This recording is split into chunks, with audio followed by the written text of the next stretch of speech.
We are live tonight on American Zombie. Like to say what's up to everybody listening to the show. I have the link pinned to the top of the chat. Tonight is the truth about voting.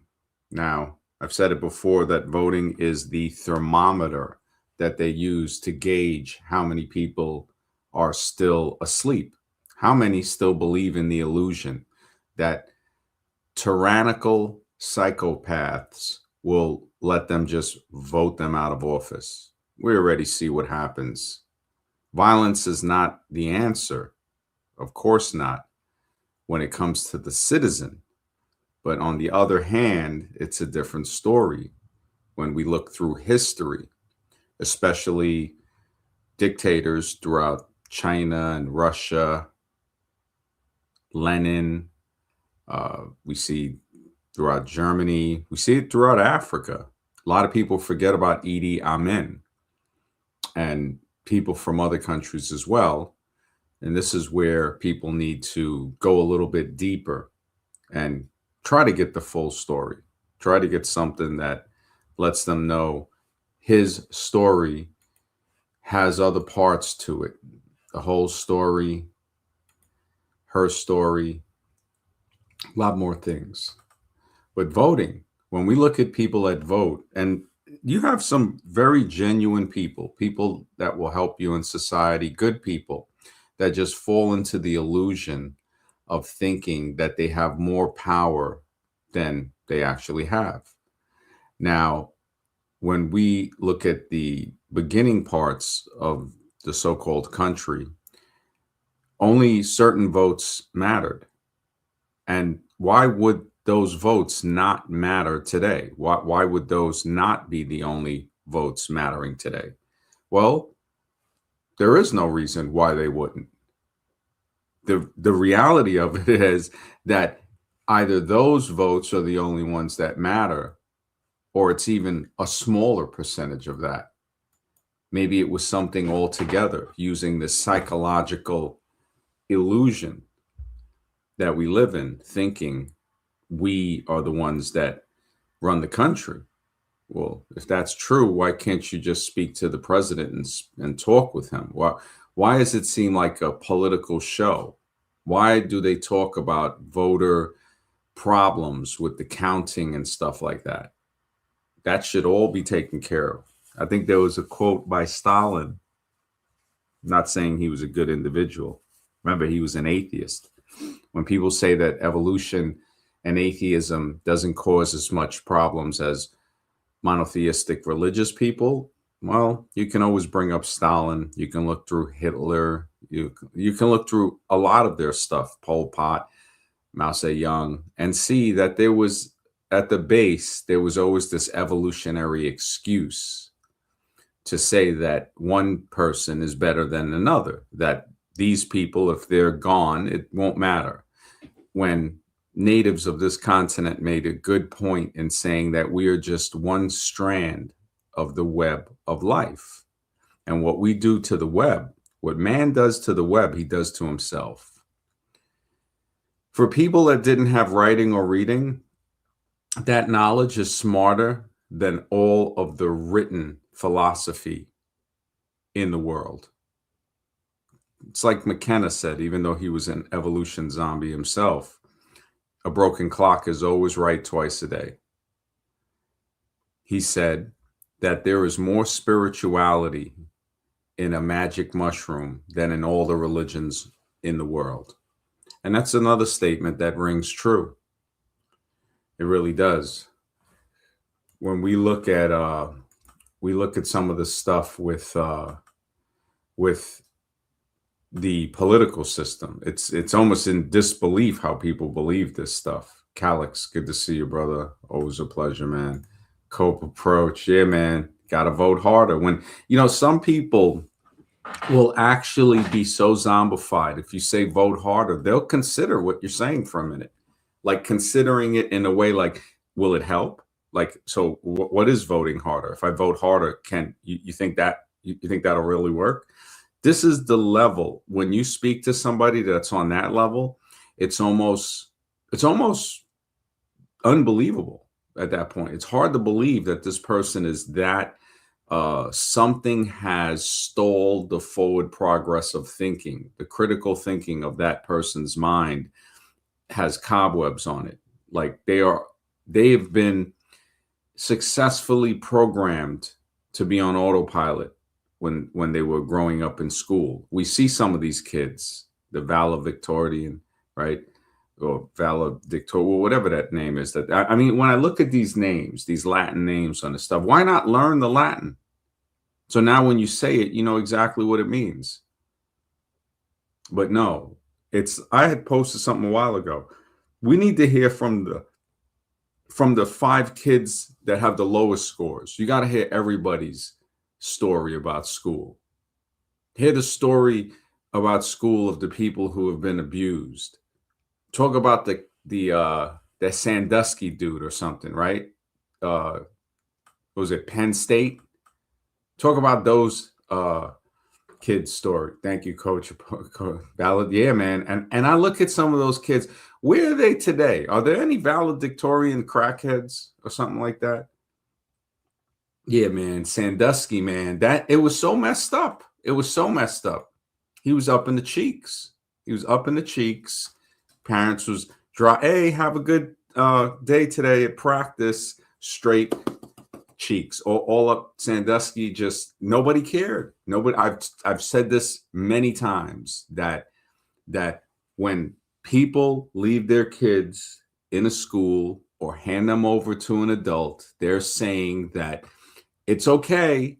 Now they're going to openly say no, they don't want anything bad to happen to their kid, but the action is saying, don't worry, I'll take care of it after the trauma takes place.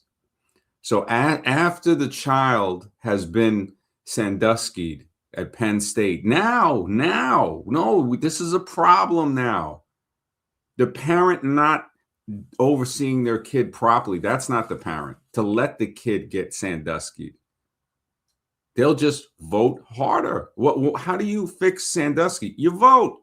You vote. This is zombie logic 101. Prem, it's been a while. Good to see you.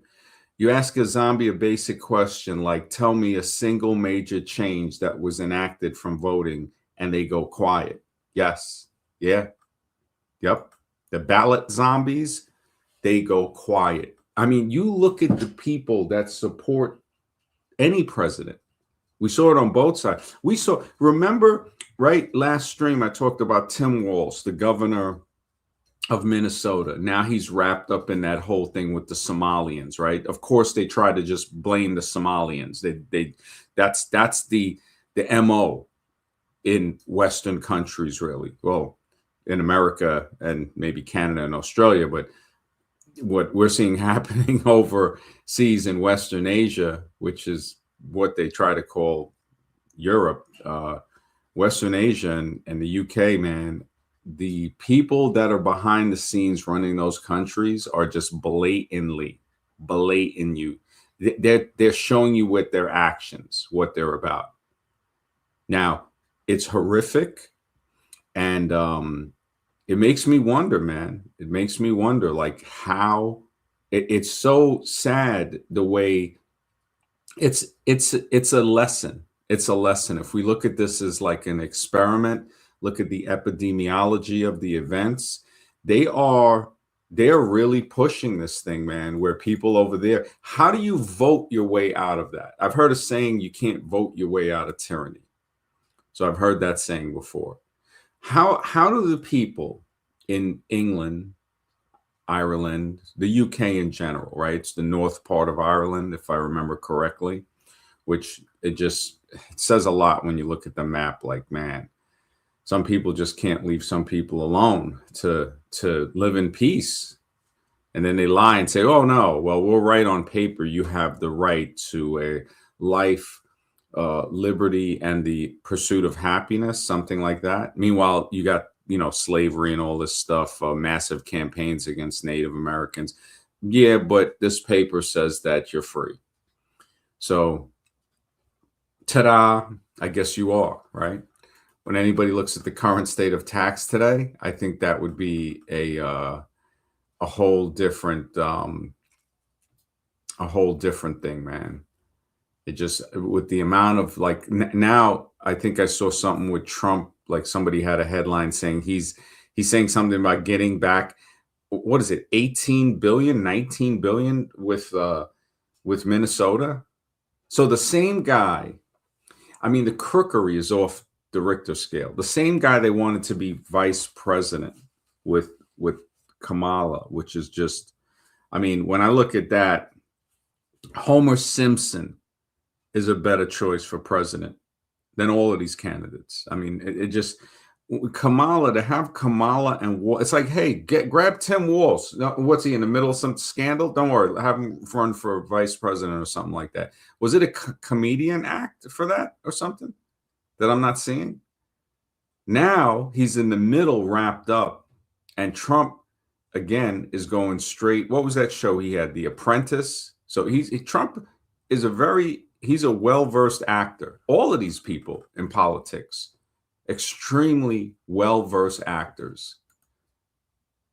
It goes back, the public control, to the laws of stupidity.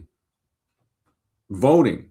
Like if we look and we say, okay, and this is not anything insultive or anything, stupid defined as somebody who's trying to help you, but ends up doing more damage than good, unintentionally. Because if they try to help you under a malicious intent where they want to do something bad to you, that's not stupid. That's somebody that knows what they're doing. But the honest person, the person that someone might actually refer to as a good person, because they don't know. They don't know.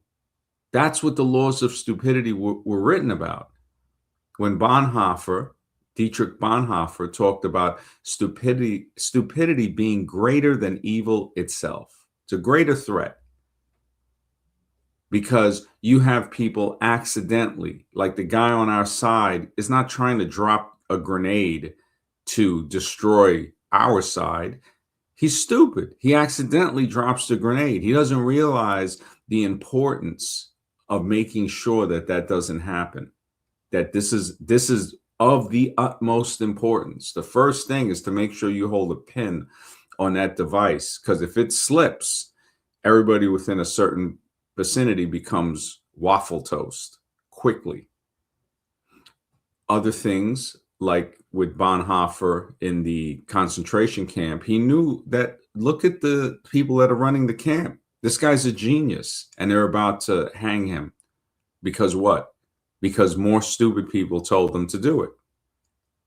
And this is how libraries get burned, from the Library of Alexandria. I mean, why would somebody burn knowledge like that? The stupid person that burns it it's a real problem. But then you have the malicious that weaponize it, because to have them burn certain things is to cover up evidence. If you don't want somebody to know something, and knowledge is power to protect you from what you didn't know previously. So to know something is not good enough. It's to know something that can actually do something by knowing it.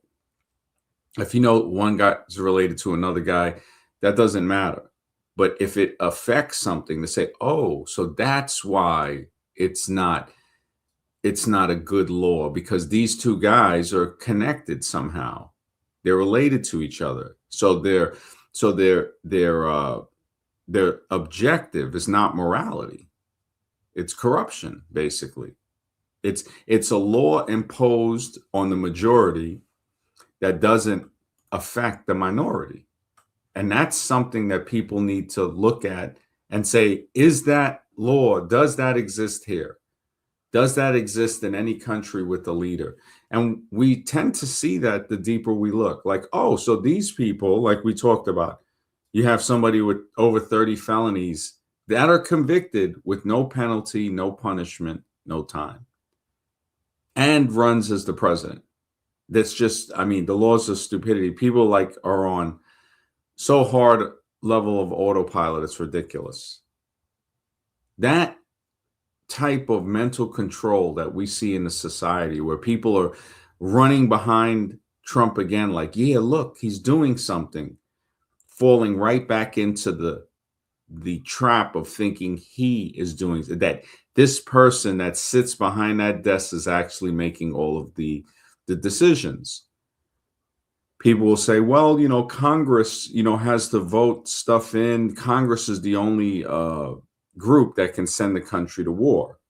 Okay. Why didn't we see that happen during George Bush Jr., W. Bush, right? Why didn't we see that happen there? It was just like an override or something. They just went right into Iraq. Anybody can look back up at the statistics and say, well, we're supposed to follow rules, right? Like laws that are made supposed to be like some type of rules that we follow. But magically, they're not followed. They're not, and people will forget that. People will forget that. They'll say, what are you talking about? Most people, if you talk to somebody that's, say, 25, they were born right after 9/11. So say somebody that turns 25, right? Today. They're born after 9/11. And most of those people, when you ask them, okay, what did the country go into Iraq for? They don't know. They don't even know about the 9/11 event. Like say, okay, what did they say happened? What was the official story of that? They don't know. They could care less. So what are they really caring about? What's going through the mind of people in their early 20s when people talk with them, when people ask them a reasonable question? Just, hey, can you name a country that begins with the letter U? And to hear people say Yugoslavia is, I don't even know if embarrassing is a strong enough word for that, but it's up there in the list. And nobody said United States. That's the funny thing. At about like maybe 10 people I asked, the fact that they could have a guy pose as the Prime Minister of Australia, wear a suit, and have Americans take pictures with that person is just hilarious. It makes you wonder that when I see stuff like that, I'm like, man, the voting polls should be packed if there's that amount of ignorance everywhere. I mean, it's easy to forget that the Brooklyn Bridge was sold. The Brooklyn Bridge was sold just like the Eiffel Tower. There was a guy that sold the Brooklyn Bridge. I mean, when you think of the level of psychology on that, so he looks for his mark and to get them to, again, belief, all based on belief that he's the builder and the owner of bridges. And that Brooklyn Bridge was his creation, convincing, forged document, all of this stuff, producing the everything. Hey, you know what? I got a fake copy of that. Look, this says I owned it. And when I look into that, I say, man, we can learn from this. The fact that somebody could do that in the midst of a city,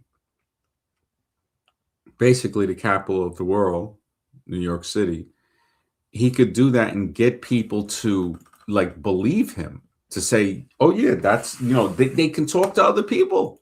It's not even like, no, look, don't tell anybody I'm trying to sell you this bridge. It's like, hey, go tell who you want. Maybe you got a friend that might want to buy it. So now you're using psychology to make the person, maybe they won't tell too many people because somebody else with more money might want to buy the bridge. So now they really believe that this guy can sell the Brooklyn Bridge. And selling the Brooklyn Bridge is an analogy, a type of metaphor to voting. The guy that's convincing people to say, hey, you know what? If you vote this guy into power, he can do things to benefit your community because you voted for him. He's going to remember who voted for him. What they're not seeing is that this vote, it just does not seem to have any effect. And the more you look at it, the more you see, like, look at the Kamala thing. She didn't even come out after, she lost the show, I'll call it. She wasn't there. I couldn't believe people were actually out there waiting to see if she would come out and have a speech and stuff. And the fact that she didn't come out, I mean, it was such a diss to the face. And then to see people still support this.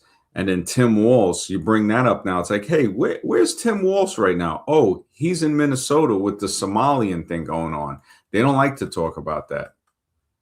They don't like to talk about that.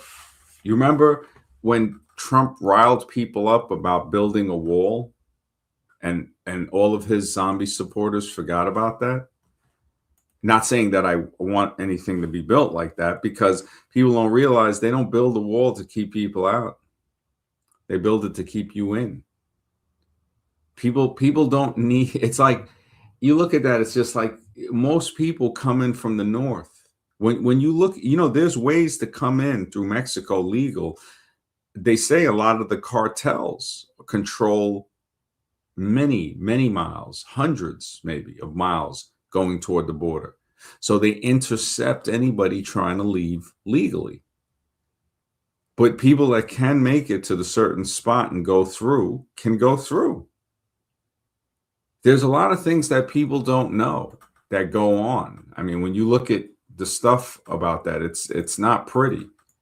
It's not pretty. I mean, that whole like line of between the Rio Grande, and then once you get over to Arizona and stuff, it's just a straight line going across to the Pacific Ocean.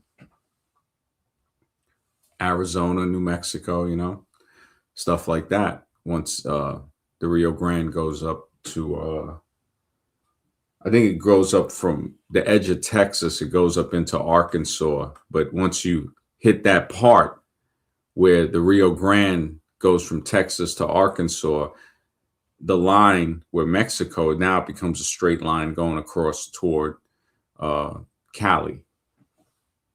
And, it has its little corner pockets and stuff like that in it.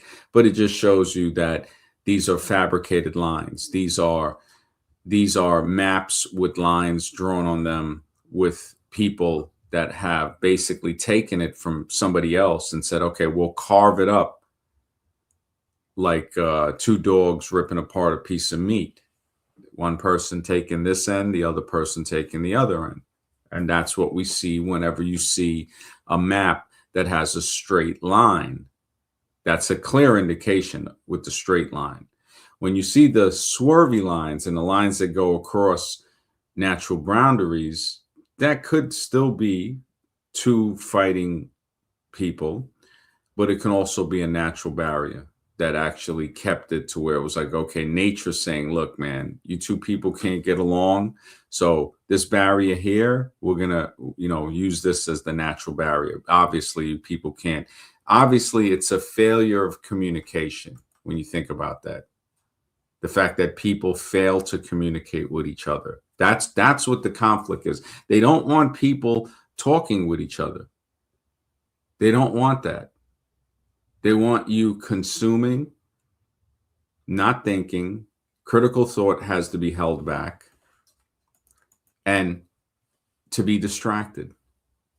Entertainment, to entertain, to hold the attention of, to distract, to divert, to entertain. Every way you look is some form of entertainment, especially when a person enhances their mental vision enough to be able to see politics as a division branch. What Frank Zappa said, politics, the government is the entertainment division for the military-industrial complex. So for the military, where's the military soap opera? Politics. Then the bread and circuses to keep people subservient, to keep people in the concentration camp that they love and adore. I mean, think about that. You got a concentration camp that has a stadium where you can watch ball chasers and teach the young to grow up and want to chase balls as a career. I mean, think about that. If we really look at the at the base of that, people grow up wanting to be a ball chaser. That's crazy. And then once those people get to a point where they have a big following, they'll use them. They'll use them to push an agenda. I mean, I couldn't believe the amount of people that came out and supported Kamala, even though, I mean, supporting any political opponent is zombie.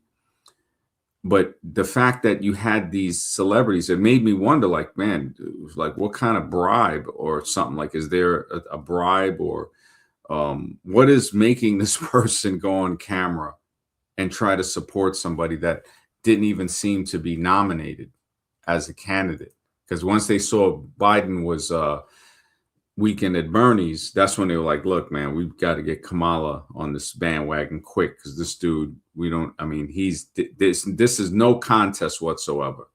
So we're going to bypass the laws that we put in place because, hey, why respect them anyway, right? It's never been based on that, has it? Not for everyone. What was that saying in the pledge? And justice for all. So how is that being misinterpreted? And justice for all, it seems to be self-explanatory. Justice for all. Unless these words are playing a trick. Secret words, spellcaster, just us. Justice or just us? The just us system? Not sure. It's just a thought. Once again, it's just a thought. To say the just us system or the justice system changed. Always they got to change it. Like the Department of War, of course, is now the Department of Defense. Well, it's not that if words didn't have power, because we know they do. But just to see that change and look at that can teach somebody. To say, look, if you look at it as the Department of War, eventually people are going to get turned off by war. They're going to be like, look, man, these people, it's called the Department of War. All they want to do is war. So we have like a heads up.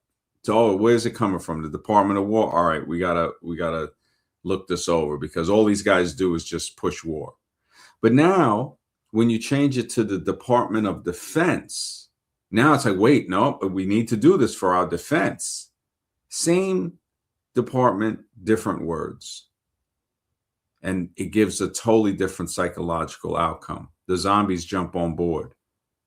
Oh, yeah, we got to defend ourselves. And then when you have the news putting in these threats, these invisible threats, it's never a problem. It's always a crisis that they can solve somehow. And most of the time we see that it's a crisis that is created in part by somebody who's crooked, that got to a position. I mean, nobody cares that they went to war in Iraq over a premise that turned out to be untrue, in the sense of them not finding what they said was there, which were the WMDs, right? So if they didn't find that, I think anybody can look that up and see, like, wow, nobody remembers that. Nobody cares. Nobody cared. Nobody is saying that, wait a second. They were saying this the whole time, and then they went in there and nothing was found like that. They ended up toppling this guy with the statue and all of that. And then nobody remembers that. Hey, wait a minute, but you went in there that's like a cop pulling somebody over for something and saying, yeah, well, we thought he had a firearm, and they never found it. And the guy, now he ended up getting shot. Well, we thought he had it. And then everything goes on like nothing happened. That's basically what happened to Iraq on a massive scale. Afghanistan too. I mean, we have people that come on a show that have been there. This is a serious thing that is going on that affects the way a person thinks, that creates a kind of cognitive dissonance in their mind, to think that the two things that oppose each other both exist. It's like, no, that the amount of money too that was taken, and the fact that the vice president held he had a company, Halliburton or something, right, to rebuild the thing. It's just like, you got to be kidding me. You have to be. This is what? And then Dick Cheney, didn't he, like, they say accidentally somebody got shot in the face, and the guy who Dick Cheney shot in the face, they're saying, allegedly, in my opinion, uh, the guy apologized to him for getting shot in the face. Yeah, man. Black Circle, you said it. First 3 votes are just a warm up, man. First 3 votes are just a warm up. That is hilarious. Yeah. You got people that have been voting for their whole life, and they still think it's going to change something for the better. And I'm just like, how? How? I don't see it. I don't see it. It just yeah. But as far as the Brooklyn Bridge, that saying, sell the Brooklyn Bridge, it's meaning someone is incredibly gullible, like a voter, basically. Originating from con man George Parker, who repeatedly tricked immigrants by selling the Brooklyn Bridge and other landmarks as if they were private property. A notorious scam that became a classic tale of being easily duped. So Parker, the fact that, I mean, this guy is like, he's up there with the voter registration, because like voter registration reminds me of something like this: selling somebody the Brooklyn Bridge, selling somebody the idea that if they vote for a person who doesn't really run the stuff, he's just a front man, he's the cardboard sign on the front of a store. You don't know who owns the store. That's America. You don't know who's bringing stuff in, all the stuff behind the scene. You just got this guy's picture on the front of this establishment, like Ronald McDonald or something. And you know Ronald McDonald don't own McDonald's. You know Ronald McDonald does not run McDonald's. But for some reason, the voters think that Ronald McDonald is running the country. That's the level of gullibility. That's the Brooklyn Bridge level. That's beyond Brooklyn Bridge. That's on another level of, I don't even know where to put that at. Oh man, these guys are hilarious, bro. These guys are hilarious, bro. Oh my goodness. Alexis, good to see you, brother. He says, why would the people in power ever let people below him choose to keep him in power? It's like if a company CEO allowed his workers to decide to keep him or not. Exactly, bro. Exactly. That is so true. That is so true. It's like, it just, once you think about it critically, it just doesn't make sense, man. It does not make sense. Ronald McDonald, man. That's hilarious. Yeah, man. I never voted either, man. Yeah, I just, to me, laziness saved me, man. Yeah, voting is a fool's belief. It totally is, man. And you got people that get hyped up to vote, man. They get hyped up. They're like, yo, you getting ready? The day is coming up. The day is coming up. They get all ready for that. The event, the voting is that's parade day. That's idiot parade day. That's like, hey, we're gonna have a parade today. We're gonna go and make believe, culture of make believe. Next fairy tale day is Independence Day, where everybody, like people had said in the chat, which was great, people go and illegally buy fireworks to celebrate their independence. That's the crazy. That right there says so much about that day. It's just, I don't even know what else to really say. Ronald McDonald is running around in PR campaigns, news, and commercials, yet you never see him in the kitchen cooking burgers or telling people how to cook the burgers. Exactly.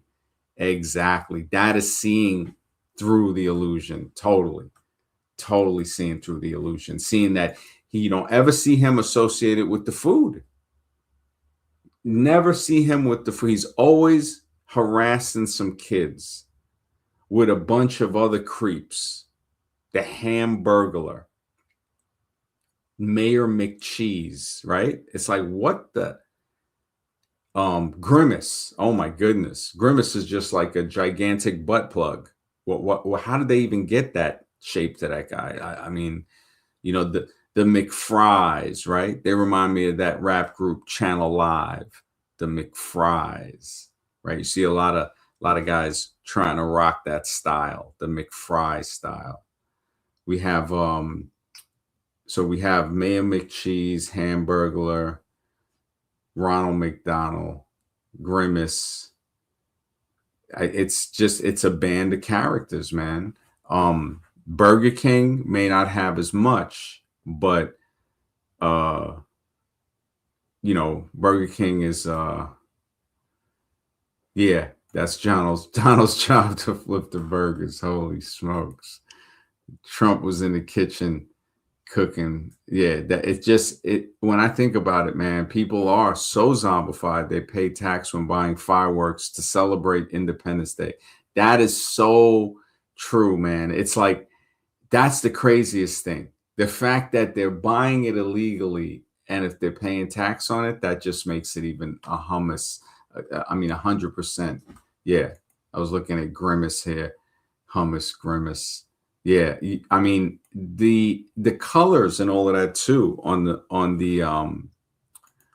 the McDonald's thing has a lot to do with subliminal stuff because you have the red and yellow that is urgency, pushing somebody to make a sale. Red things that are on sale are red.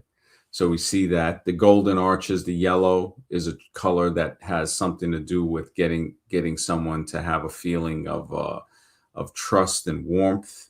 There's a lot of other things that these colors in combination can do.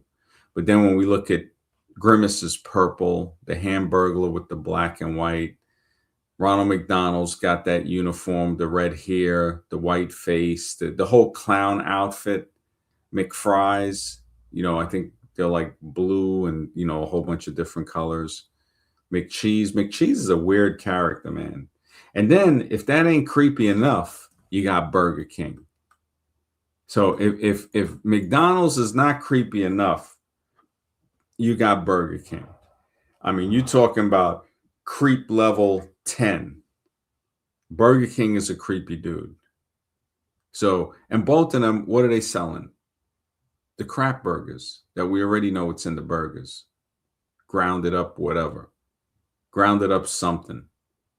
Ground, you guess what's ground. That's the craziest thing, that they could just grind meat up or grind pieces of an animal up that I'm not even sure if some would consider it fully meat, like edible. Like, I mean, I think they were allowed to grind up a spinal cord or something like that. This is in my opinion. I have to look it up. But there's so much stuff that they can, you want to get natural stuff. If you're going to do that, at least get something that's a place that's reputable.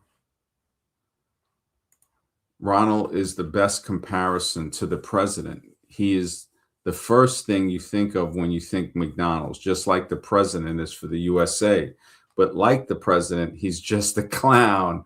Oh, man, that's a good one. Yeah, he is just a clown, man. Flipping burgers, just a clown. Donald over there flipping, clowning. And I mean, it's crazy because if we go further, we start to see, I mean, they really got the clown in there. They got the orange, just Ronald McDonald character.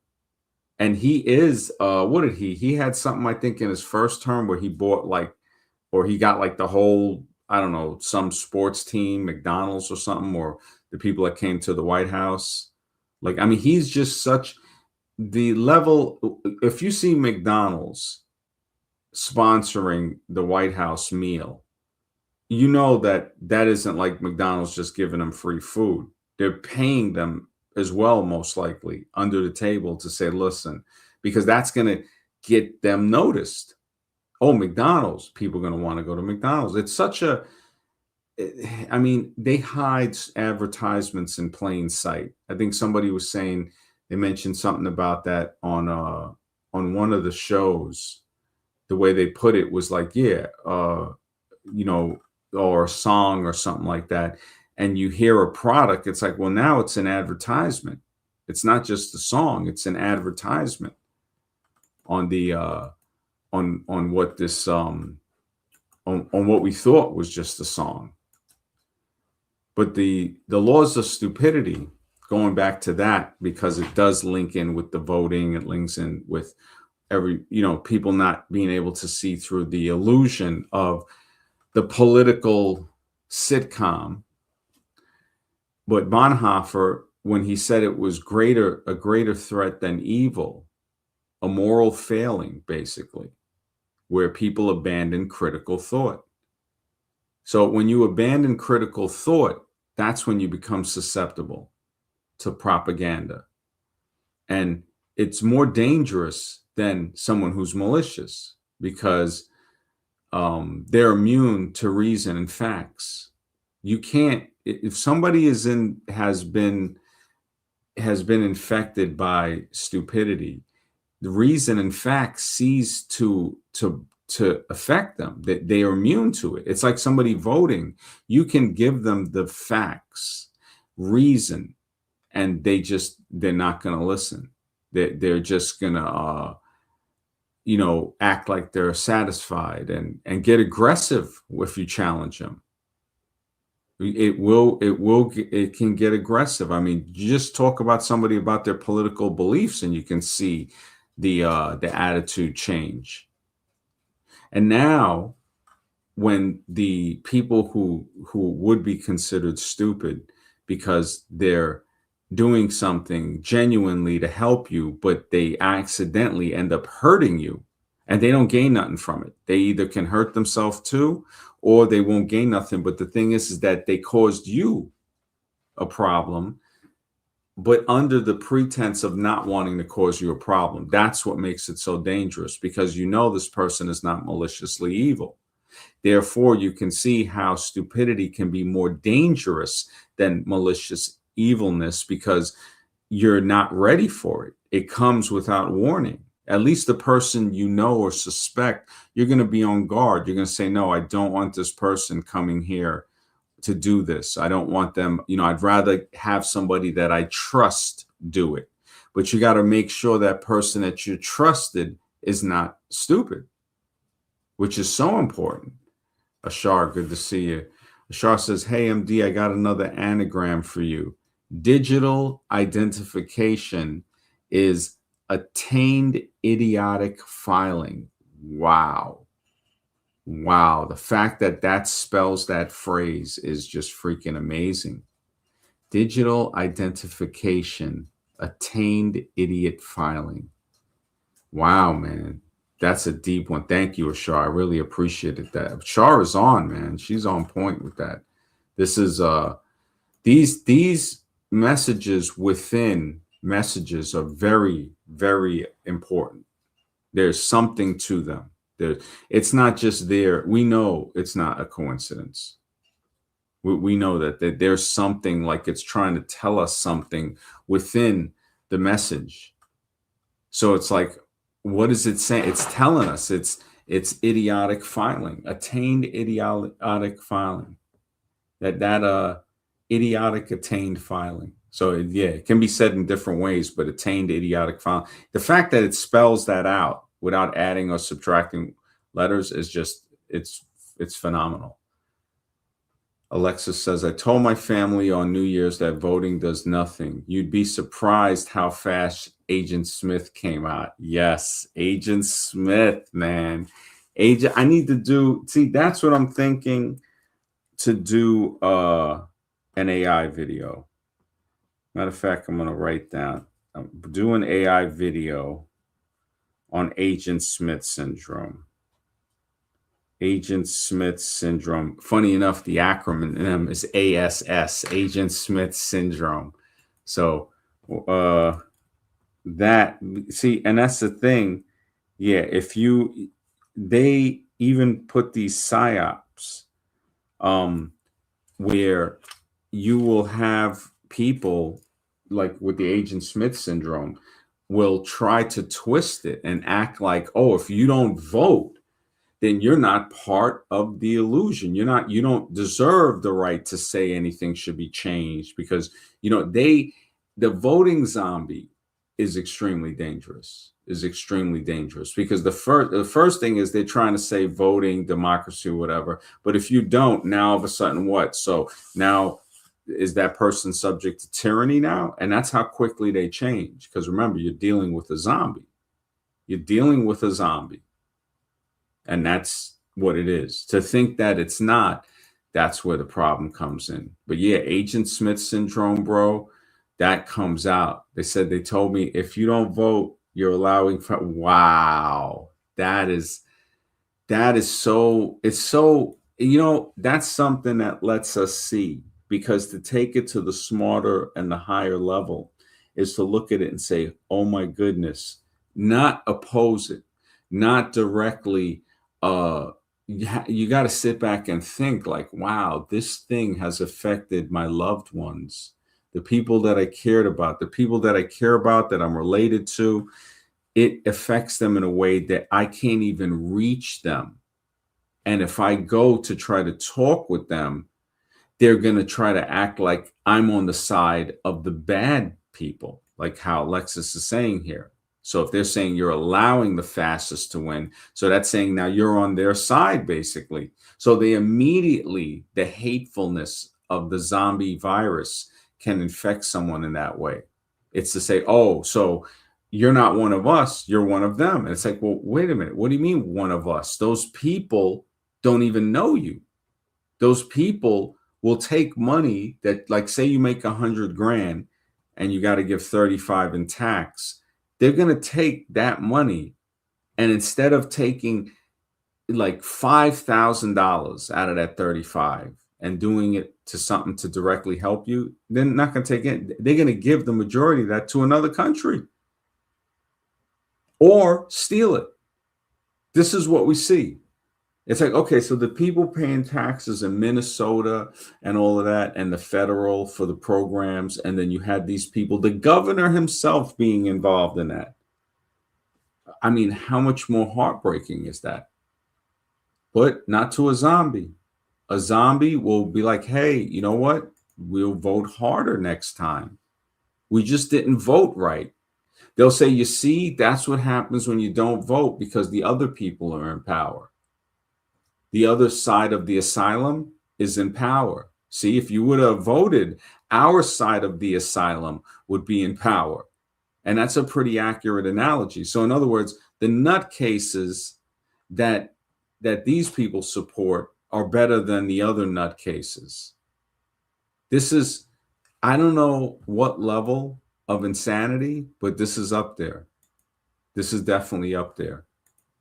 The biggest political zombies are the political donators. Yeah, man. My sister donated 100 to Kamala's campaign. These people don't only vote, they give money to these elite hustlers in a deception. Yeah, man.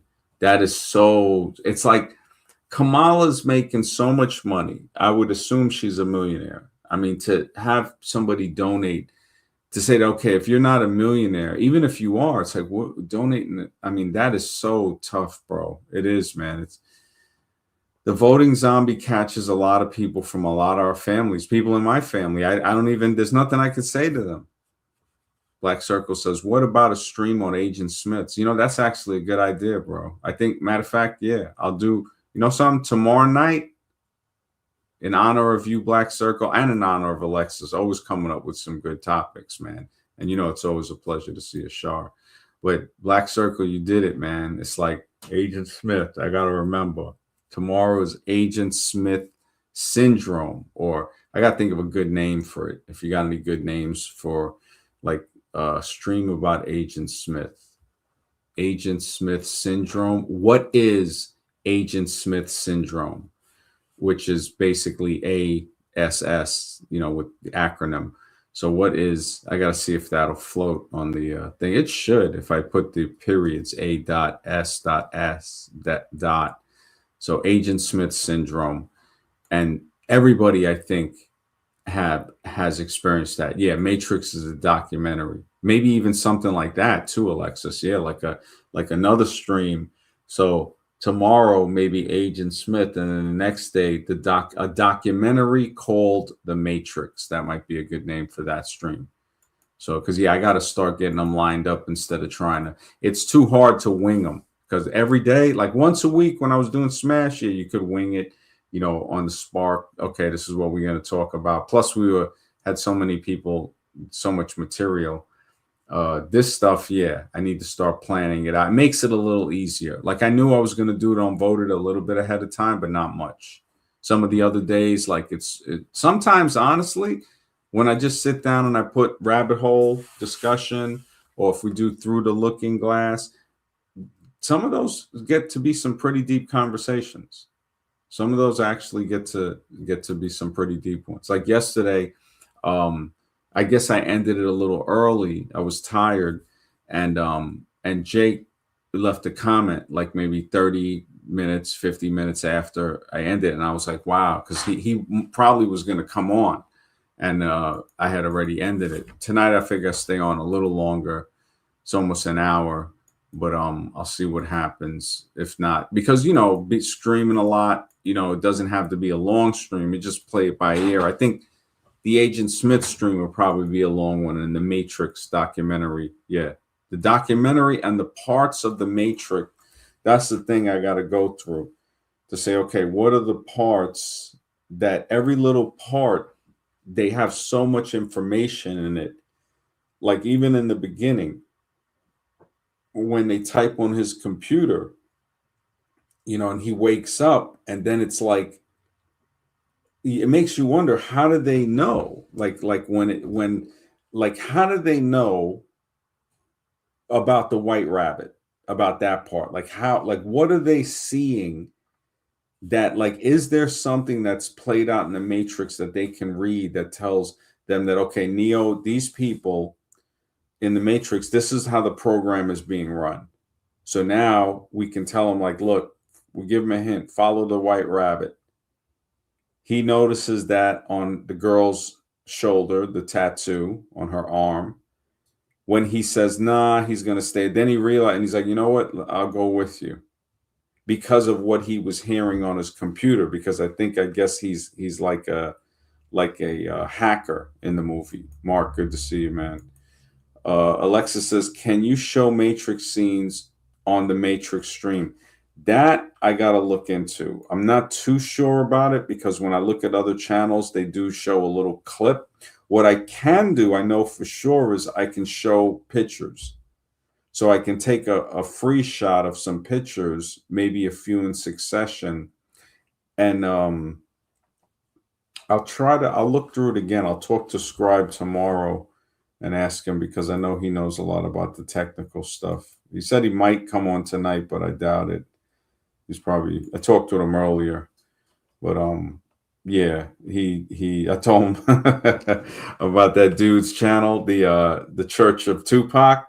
That is hilarious. I told him, he honestly, I mean, that is like, the humor is so great, man. With Ronald McDonald, all these guys, is just hilarious, man. But yeah, I need to show scenes from the Matrix, man. I really, uh if it'll let it rock. I mean, I'll clip a few. I'm trying to think, are there any very, like, deep scenes that you think, like, if you have any off the top of your head that you can put in the chat, like maybe this scene or that scene? uh the white rabbit one, yeah. Yeah, the white rabbit one for sure. um who was the other one? The one where he wakes up and he's asks Morpheus, why does his eyes hurt? And he goes, because you've never used them. So in a way, the one with that scene is pretty deep, because it relates to a person that, when they have a hard time thinking, it's because they've never used their mind. So it's like, why is it hard for me to think that voting is not what it says it is? It's because you never thought about it before. You're trying to lift a heavy weight. And that's what it is. The lady in red dress scene. Yes, that's actually a really good one. Yeah. Yeah, I could definitely Matter of fact, because I know Disney is really strict on their stuff. They don't even respect the 20-second type stuff. You use a Disney clip, you playing, it's a balancing act. You better off. I mean, I'm nervous about just using pictures with them, but I do see these people do some pretty big videos about it. Yeah, lady in red dress scene.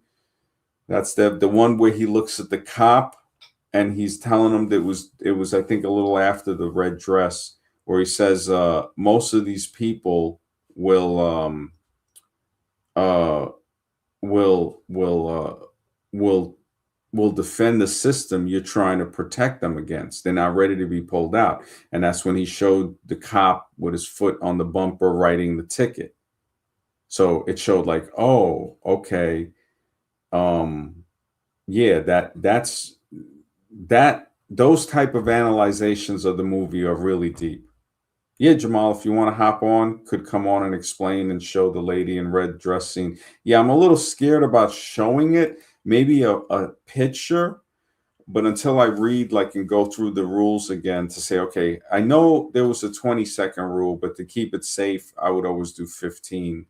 But I'm not sure that that rule doesn't apply to every single movie. Like Disney, I don't think you're getting away with showing 15 seconds of their stuff. Maybe not. I'm not sure.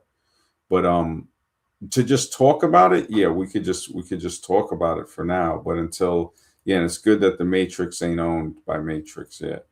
It's like that whole thing, when I think about it, is it's grown so big. It's unbelievable, man.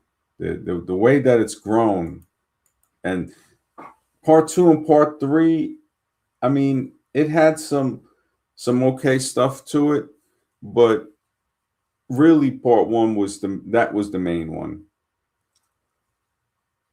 Because to want to see too much more is kind of going back into the Matrix, actually, when you think about it. That movie, the first one, it just, I would say, just needs to be analyzed more. The other two ain't bad. The other two ain't bad, but I haven't analyzed them as deep. The first one is all that's really needed.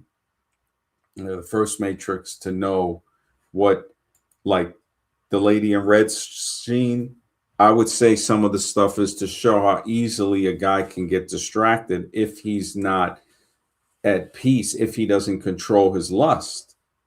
And we see that. We've seen that with the guy that just, oh, he turned and it's like, hey, were you looking at the lady in the red dress? So in other words, all the stuff I'm talking to you right here about the Matrix, you over here looking at this chick.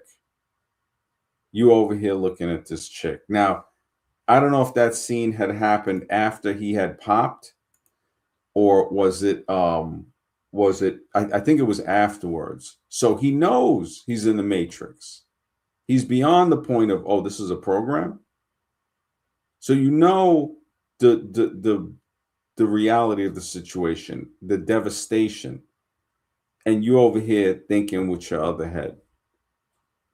And that's something that I think, looking at the Matrix, is very important, extremely important to understand when dealing with other people, on how they might betray you for something like that. To say this person's not thinking. As soon as a chick comes by, he's going to be distracted. Or if it's a woman, maybe some Chad comes, they distracted. If she doesn't have her head on her shoulders, they become a threat. That goes into the laws of stupidity.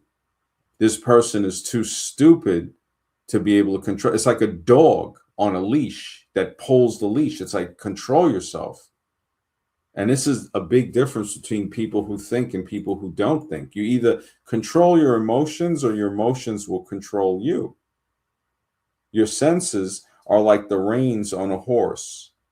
So 5 different horses, 5 different senses, maybe more, maybe ESP, all that other stuff. Fine. That's just more horses, more reins that you got to know you're holding and pulling these things. You don't let them drag you around, which we do see that happen when people get drug around by their emotions.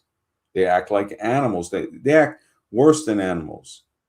I don't want to insult animals like that. They act more like, just like a beast or something. Jamal, what's up, man? Good to see you. MD, what's up, chat? I'm only gonna be on for a very, very short amount of time, but I just had to explain my favorite scene in the movie The Matrix. It is the lady in the red dress scene. And man, I can't wait until we can actually go in depth with this scene on the Matrix Hmm. stream because like I'm in the chat and I just heard this. I'm like, I have to jump on about because The Matrix is my favorite Black Pill movie. But this scene, it's just it is the most Black Pill scene of all time. And I really do mean that. And I hope by the Matrix stream we could figure out some way I can show like maybe every like 5 seconds or so of the scene because I mean MD like I guarantee you probably missed out on some stuff in that scene. That's how black pill it is. I mean that scene, if you remember, that scene starts off with the with a like traffic light.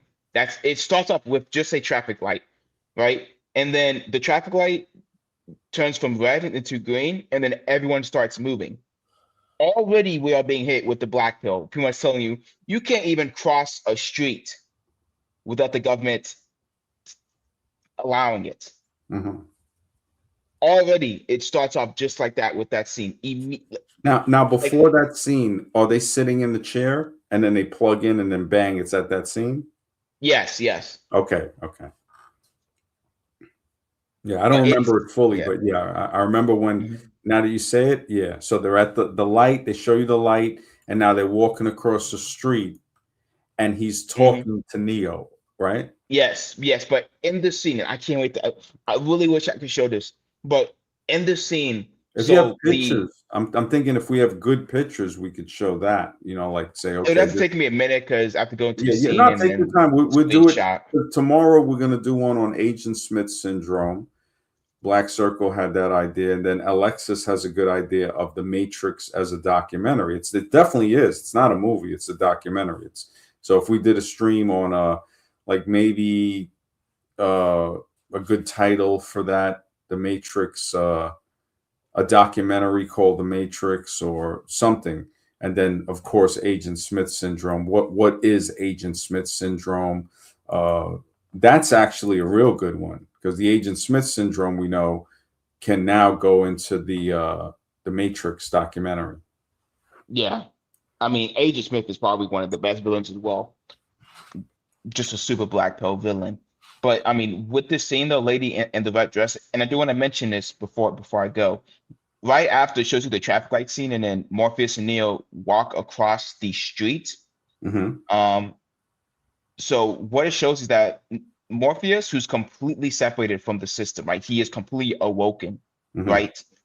He is immune to the zombies. Because if you look at the scene, Neo's getting constantly shoved around by the zombies in the street, like they're walking past him, they're Yeah, like and they're like shrugging yeah, him, yeah. They're right? bumping into him. Yeah, you're right. Yes, but if you look at Morpheus, he's walking perfectly straight and they have no effect on him. But Neo, who is still somewhat plugged into the system, the zombies are dragging him down. They're constantly hitting him and shrugging him on the street. And I mean, like that right there, like that's something that you don't notice on your first watch. And that's Yeah, something no, you I don't notice if noticed you're it, black but pill. I didn't. Yeah, it doesn't register. Like I could see us showing, and this is something that we should go into. Like if you film a clip and then you can share the screen or something. Um, when I we can show do like it, a five, I can show like a 5 second no, clip in the like next stream or so. what I'm thinking is like we could show a 5 second one, but have it to where the 5 seconds is him getting bumped or clip Yeah. the scenes. I might be able to do it where I clip it and pause it and then you record the next bump. So because there might be a significance to how many times was he bumped. So when Morpheus is talking to him, like you said, gliding through everything real easy, no problem. And he's getting bumped by this person, bumped by this. So because I could see little things being hidden in there. Like, okay, how many times is he bumped on the left, on the right? Uh, what is Morpheus I saying could, to him? Like when I he could, gets bumped, like mhm. is there any significant Yes, word that he says I and could, then he gets bumped? I could show you the clip, but only if you could block out. Like, is it possible for you to block the like stream from like seeing it? Nah, it's hard. Yeah, it's because if I block anything, I'm not gonna see it. Like if I put something, Oh, I'm trying to think what I could do is there's stuff like Um, Wait. Hang on.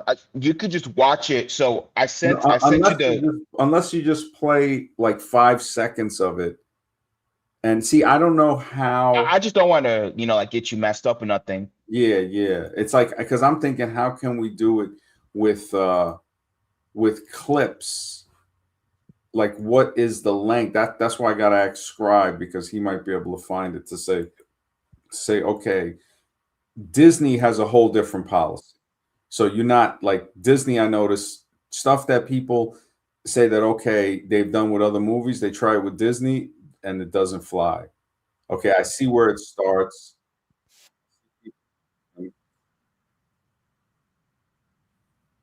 Okay, so he says the Matrix is a system, Neo. And as soon as he says that, a guy bumps him in the shoulder. Oh, That's right. so you're watching it? Yeah, I'm You're watching it watching now. the So clip? Yeah. he says the Matrix is and bang. But you Somebody, see somebody, Morpheus, right? yeah, You see Morpheus how says that, Morpheus. and then Mhm. some guy bangs into Neo's right shoulder, and then he says the system is our enemy. Now, when he says that, two women on both sides of him, one hits his left shoulder, a blonde chick hits his right shoulder. He says, when you're inside, and that's when the two girls see that's kind of odd. So he's when he says when you're inside, right? Two Mhm. women bump into him on each side of his shoulder as if he's going through them, the middle. So a brunette bumps his left shoulder. By the time you don't even really see her walking past, she's already almost out of the frame when a blonde chick bumps into his right shoulder and veers off more to his right. So she doesn't bump into it and then walk straight as if she's walking straight. She veers more toward the building. So when he's saying like we within it, it's as if there I don't know, there seems like there's a sexual reference there. Mm. So he says, But so but when you're inside and the two girls walk, so he says, when you're inside, you look around and what do you see? Now, a third woman, a brunette, walks past his right side too. So three women in a row. That I yeah, don't think that's a coincidence that all three of the next characters that he has to make his way through are all women. And he's saying, so when you're inside and you have a look around, like let me see what else. And that's only 14 seconds in. you see it, and you saw how at the very beginning of the scene it shows the like traffic light and all the people standing and not moving. But then when it goes green, then they all cross the street. That's the zombies being told that they can't even cross the street without being told to by the government. Yeah, that's the hand up to go to the bathroom in school. Yep, Yep. exactly. Yep. It's the straight goes all the way back, all the way. The But there's Matrix way is more deep. to the scene. There's way more like to the scene, which I'm I'm gonna try to go through it and type down like the like dialogue so I can explain as well because the dialogue and the scene as well is You know insane. what? But you What I just uh-huh. noticed is when you were saying that when he's saying the hopelessly dependent on the system, that's when the girl starts walking. That Yeah. they will fight to protect it. So I thought he was saying that when the cop was on the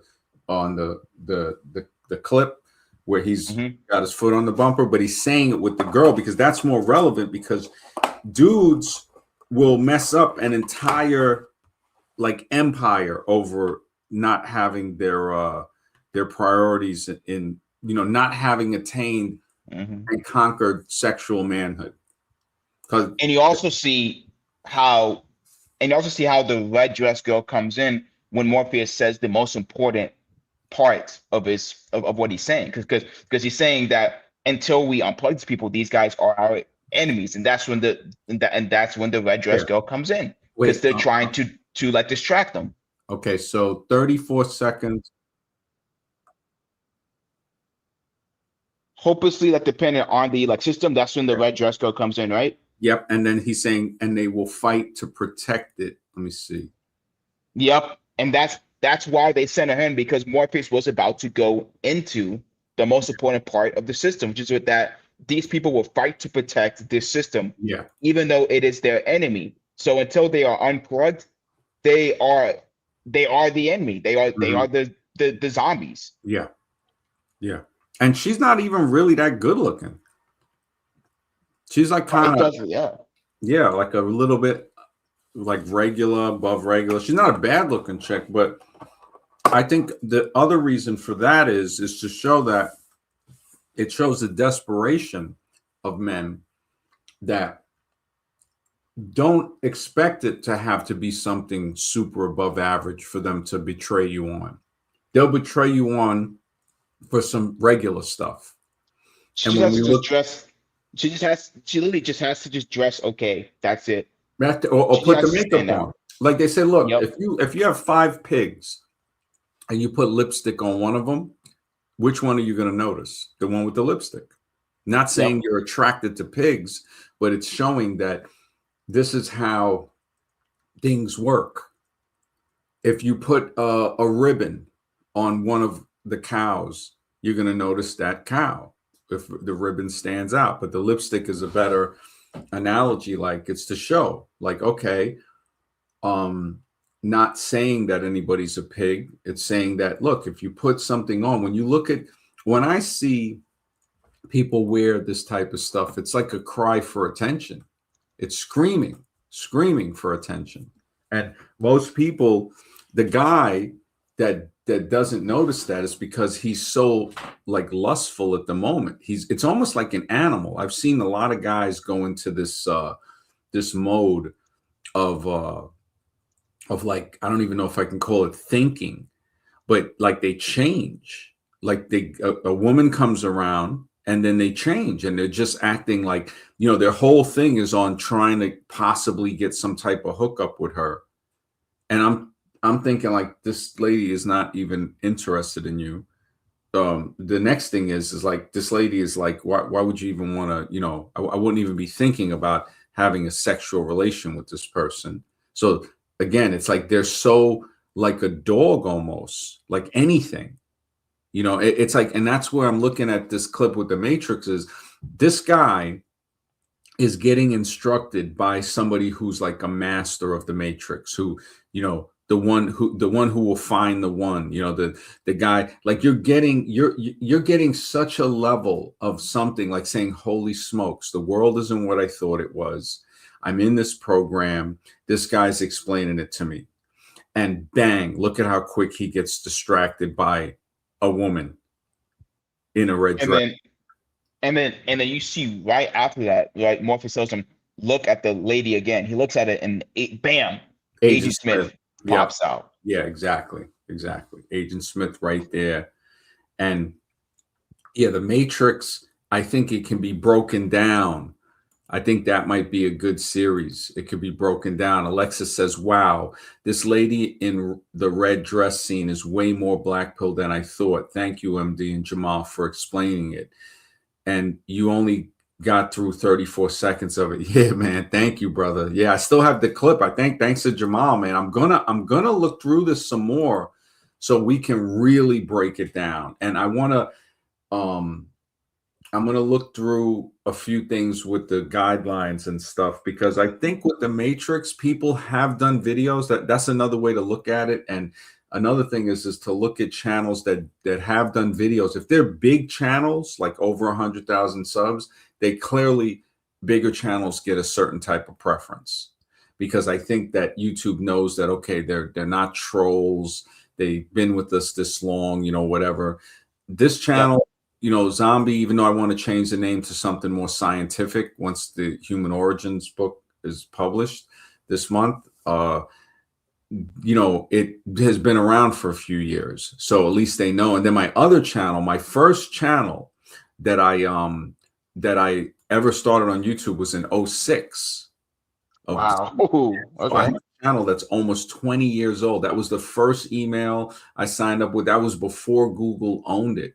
And I was telling Scribe today, I said, look, he goes, oh, well, you got to go back to, he goes, you came on when he met me on Smash. And I'm like, well, that's not what I originally used to do. I said, I originally used to teach. And I said, that was how I met a lot of these people from these groups that I don't really associate with because they get a little too one-sided. But I was talking about like knowledge about schooling, about why, you have to teach yourself and you can't, the school is actually dangerous. And then when Google bought it around 2011, that's when I said, I think I stayed on for another year or two. And then I just went to Blog Talk Radio because somebody had seen my videos in 2010 and was like, hey, I want to interview you on Blog Talk Radio. He was from New Jersey, but he was affiliated with a lot of groups that, were kind of on one side of a scene. And, if somebody wants to do that, fine. As long I look at it as I would like to have a dialogue with them because the only way to try to even get to any type of understanding is to talk with them, not to judge them, to say, oh, well, you feel this way about people and I don't feel that way. It's like, no, it's like, okay, that's the way you feel. Why? What is it? Is it this? Is it this? And now we can go further and say, oh, okay, so we're looking for the cause. Because I remember he tried to bait me into that question or the answer. He goes, who's to blame? He goes, with everything going on. And I said, well, I already known before that about the cause blame scenario. You don't blame, you look for cause because it's the two choices are gonna, it's the same thing. It's the same it can be applied to the same choice. So something happens, somebody does something bad or good or whatever, or behaves in a certain way. You can use a lower, not thinking type of thought of blaming them. This person did that. That's actually so low level because that's like a no brainer. Okay, we know that. But if you're going to repeat that and say, oh, well, they did this, now I just know you're stuck in that frame of thought. It's like molasses in your brain. You're not looking forward and saying, okay, look, we know they did that. Why did they do it? Now, I'm not saying why they did it is right.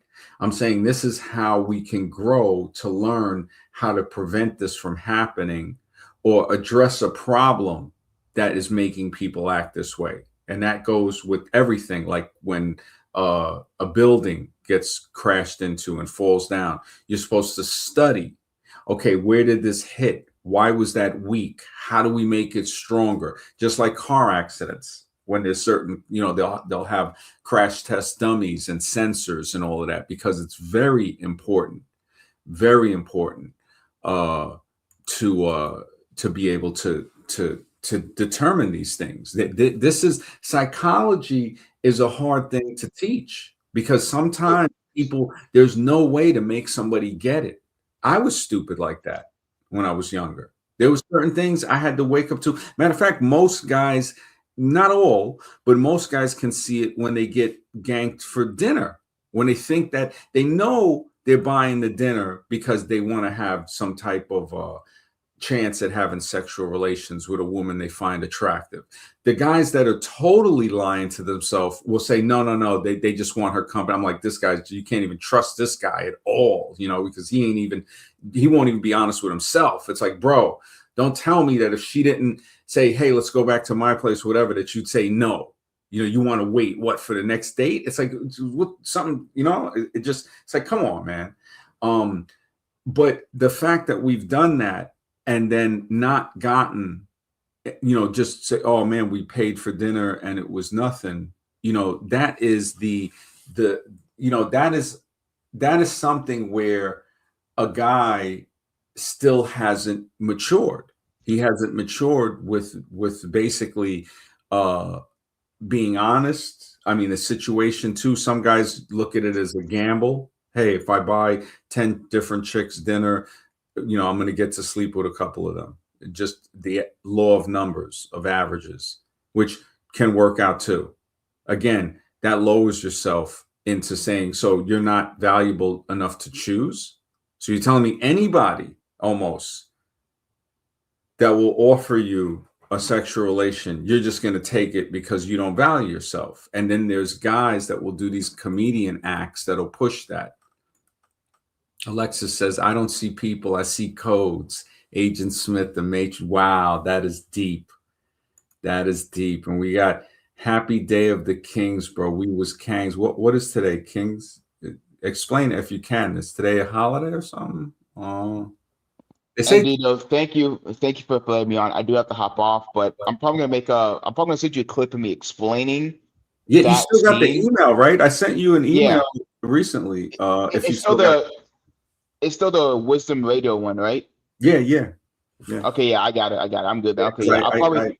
yeah, I sent you when Scribe was doing something on the other site. I had sent you an email a couple of maybe I don't know. I think I sent it in December, and I sent one to Mr. X. Mr. X said he doesn't use that email that much either. So, It's all but good. oh, It's I all think good. this is Jose. Yeah. So, I'll be back yeah, on though. if you want to do, Thank you. yeah, send me all the links for the Matrix, and if you want I to will. I'll look through and see what we can show. Even if we show like 5-second clips, just to see how many can we show, because we don't want to show like so many to where they're like, come E- on, man, Yeah. show Either like way, either way, I'm gonna send you this video of me actually explaining it, and then or if you I'll want to probably clip just some email because it they to you like later to on, clip. Yeah.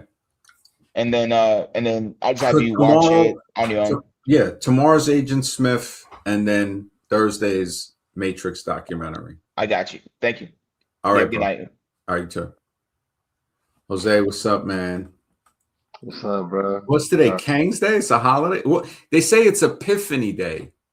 I Nah, never I even mean, heard of that before. Let me see. so you can look it up actually because I don't even know it in its exact detail. But if I'm guessing, because I was told this by Latin American, coworkers, that they was like, "Oh, Feliz Dia de Reyes," and I'm like, "What?" Oh, today's the Three Kings Day, the Epiphany Day. That's what it is. If it refers to the three kings that led to finding all the start of finding the birth of Jesus, maybe, It or says it- or mhm, what? Or what? or I'm thinking it's just like a celebration of like cultural royalties and Mm. monarchies and Oh, like when I that. saw it a few days ago, I was wondering. I think it's the first thing you said. The Yeah, story of the Epiphany, the wise man. the visit of the Magi to Jesus is Uh, celebrated. yeah, so it is just referencing to that then. So that's what Okay. you're talking about, Kangs? We was Yeah. Kangs? Well, because those Oh shit. But no, with the We Was Canes, that shout out to I think it was what Shift that he changed his name to Kings or something or the Oh King. man, that nutcase, man. Oh my goodness. That's You gotta be a I nutcase. hope he's okay, man. It's sad because when you see people with mental disease or like a mental malady, that it just I, grips their mind. Yeah. And I just don't pity anyone. I don't pity anyone. No one pities. hopefully he could recover and become try to act like a good person at least. I don't Yeah. know. Well, I I don't don't know. judge him. I mean, I just look at him like, look, he felt some type of way back in the day, and I don't even want to get Judging a into it. man, like I look at it like this. Go for One, the betrayal. So the betrayal right there, you're it. not Yeah. really happens when a snake sheds? It becomes a bigger snake. That's it. So with betrayal, you already know. Um, Okay. so that right there. So that means you help the person and then they betray you. So that right there shows me, okay, they showed me who they are. Now it's up to me to believe it and to accept it and to say, I have to treat them accordingly. Because if you don't, then you basically, it's shame on you because it's shame on them for what they did. But now you got to be strong. You got to be, you gotta have to be, I don't know if the word is strong, but it's like you don't want to be mean. I don't like being mean to people. I like And, being friends with most people, but you can't. You can't. yeah. You have to keep some people at bay because they're dangerous. And one, the dangerous, like we were talking about the laws of stupidity, they're dangerous because they'll hurt you without meaning to hurt you. So they're actually a good person. They're just stupid. And that's what the definition is. So people will know it's not an insulting definition. We all fall into being stupid because we'll do something thinking we're going to help somebody and maybe realize that this didn't do nothing to help them, or it actually did something that was worse, that it actually set them back a little or it harmed them, like trying to push somebody out of the way of a moving vehicle, but it pushes them into harm's way of something else. Or, so you're trying to actually help them, but you're not seeing the full picture. And that picture can actually cause more harm. And you're not gaining from it. The malicious person will gain from it. Okay, they got a life insurance out on you, whatever. So now they benefit from that. The stupid person does it without any benefit or even a loss to themselves. The person that helps you and loses to themselves is more of a helpless person. They classify that as.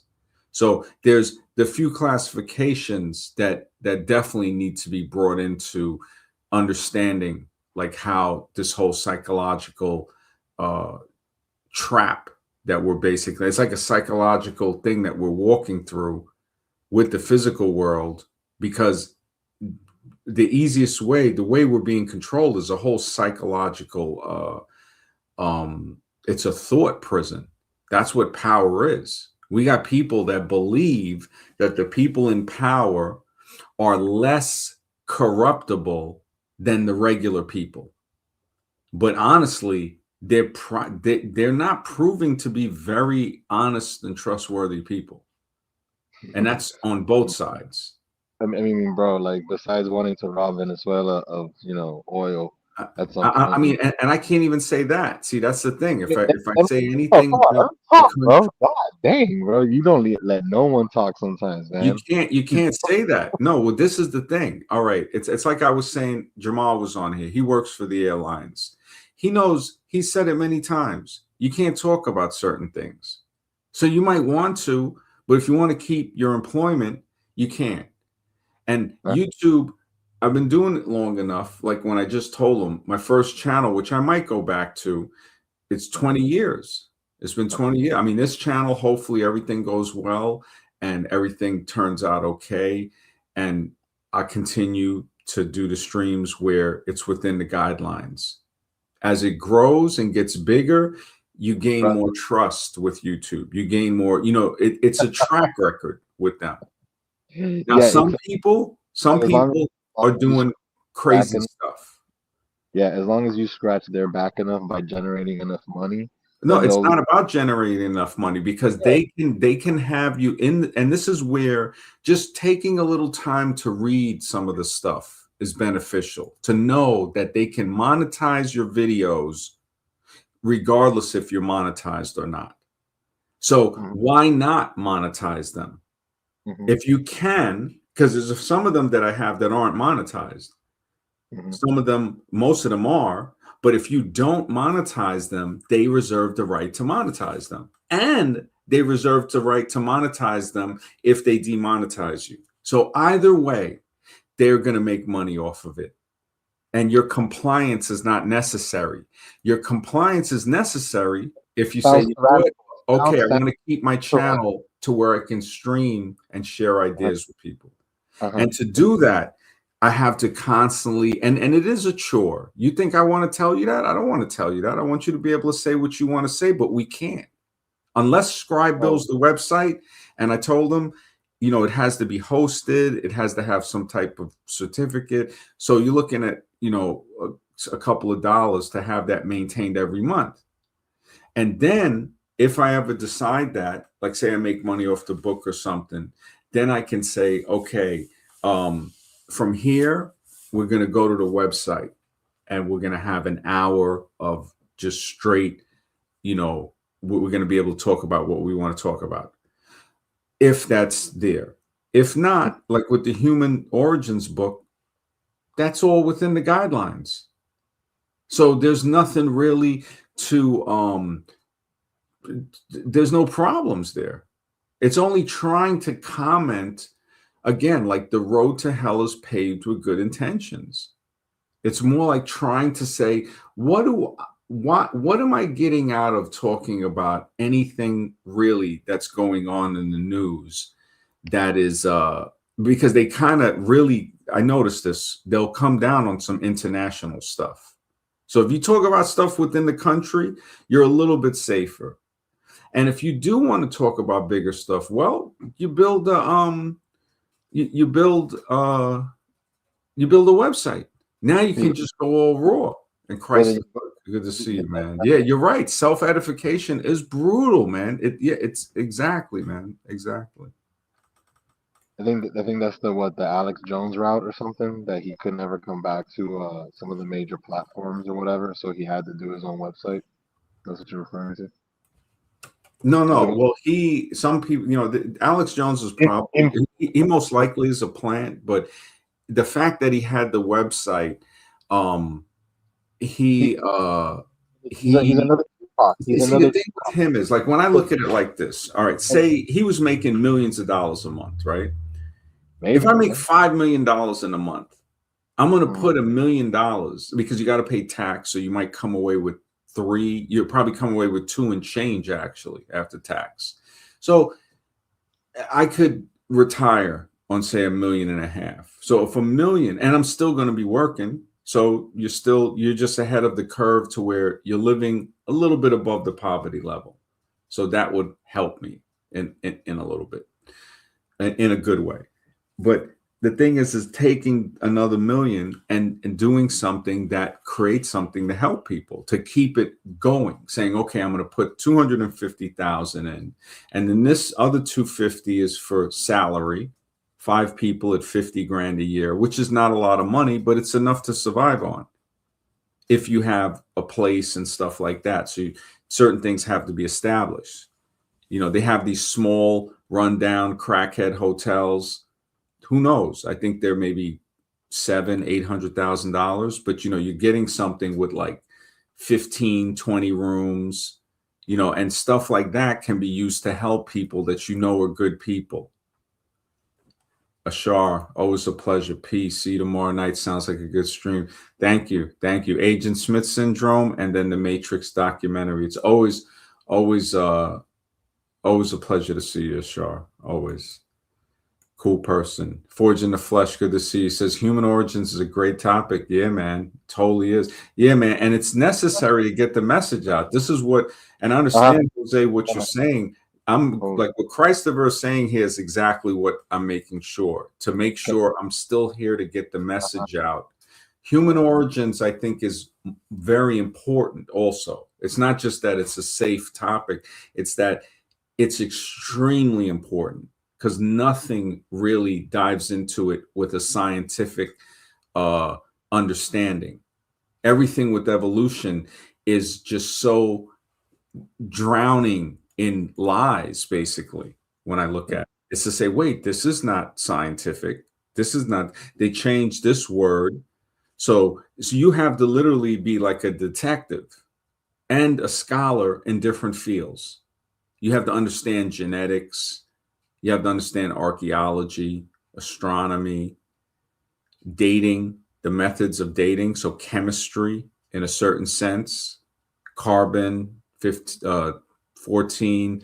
I think there's carbon 12. I think there's, chlorine 36 dating, strata dating, which the more you study, the more you start to say, wait a second, what I studied at first would seem right. But then as you study more, you say, oh, this is why that is not right. Because of these reasons afterwards. Same way when they study car accidents and stuff like that, they say, oh, we thought it was at this level of impact, it's going to have this effect, but we see there's a different effect. And now with little structural differences, they see how to combat that and to make it much more resilient. And this is how you get car models with a little bit of innovation, still keeping a light weight to the frame, but being much more resistant to getting hit at certain angles, which they can do that where it would be like, okay, the car, there's certain angles which are a low angle of getting hit at. So to reinforce the structural integrity on angles that it would get hit at would make more sense. So yeah, this type of like walkthrough on life itself to look at things, everything is basically an experiment. Everything. I mean, Agent Smith syndrome, yeah, that's definitely going to be a good stream. That is definitely. I mean, I don't know if you want to talk about. I mean, that was the thing. We got to be careful about what we're talking about. That's why the Matrix is a safe topic, because we can go into it. Goes into the analogies of what we see in real life that could be related to the movie. Agent Smith, that whole thing with Agent Smith syndrome is real. I mean, we see Agent Smith pop out of people. You start talking about certain things and you hit a button on politics or religion or something with medical, forget it. The schoolhouse zombies for evolution, immediate zombie coming straight 28 days later, running top speed after somebody trying to eat the thoughts out of their head.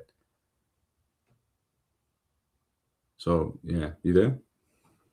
Yeah, I'm here. I was just waiting for you to give me the chance, man. I'm not gonna, I'm not gonna try to talk over you. I'm not gonna go into like, back and forth disagreeing with, because you have your opinion, and that's cool, and I have mine, and I'm not trying to be disrespectful to try to like interrupt you while you're going, you know. Well, I don't know if it's an opinion saying what YouTube prefers.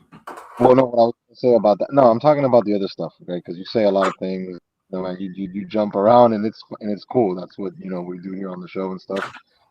It's your thoughts, you know what I mean? Like you have all the thoughts you expressed about that, and it's like what it made me realize is the fact that freedom of speech is not true and respected in our world today, and that's a reality that when you think about it, you say to yourself, that's tyrannical.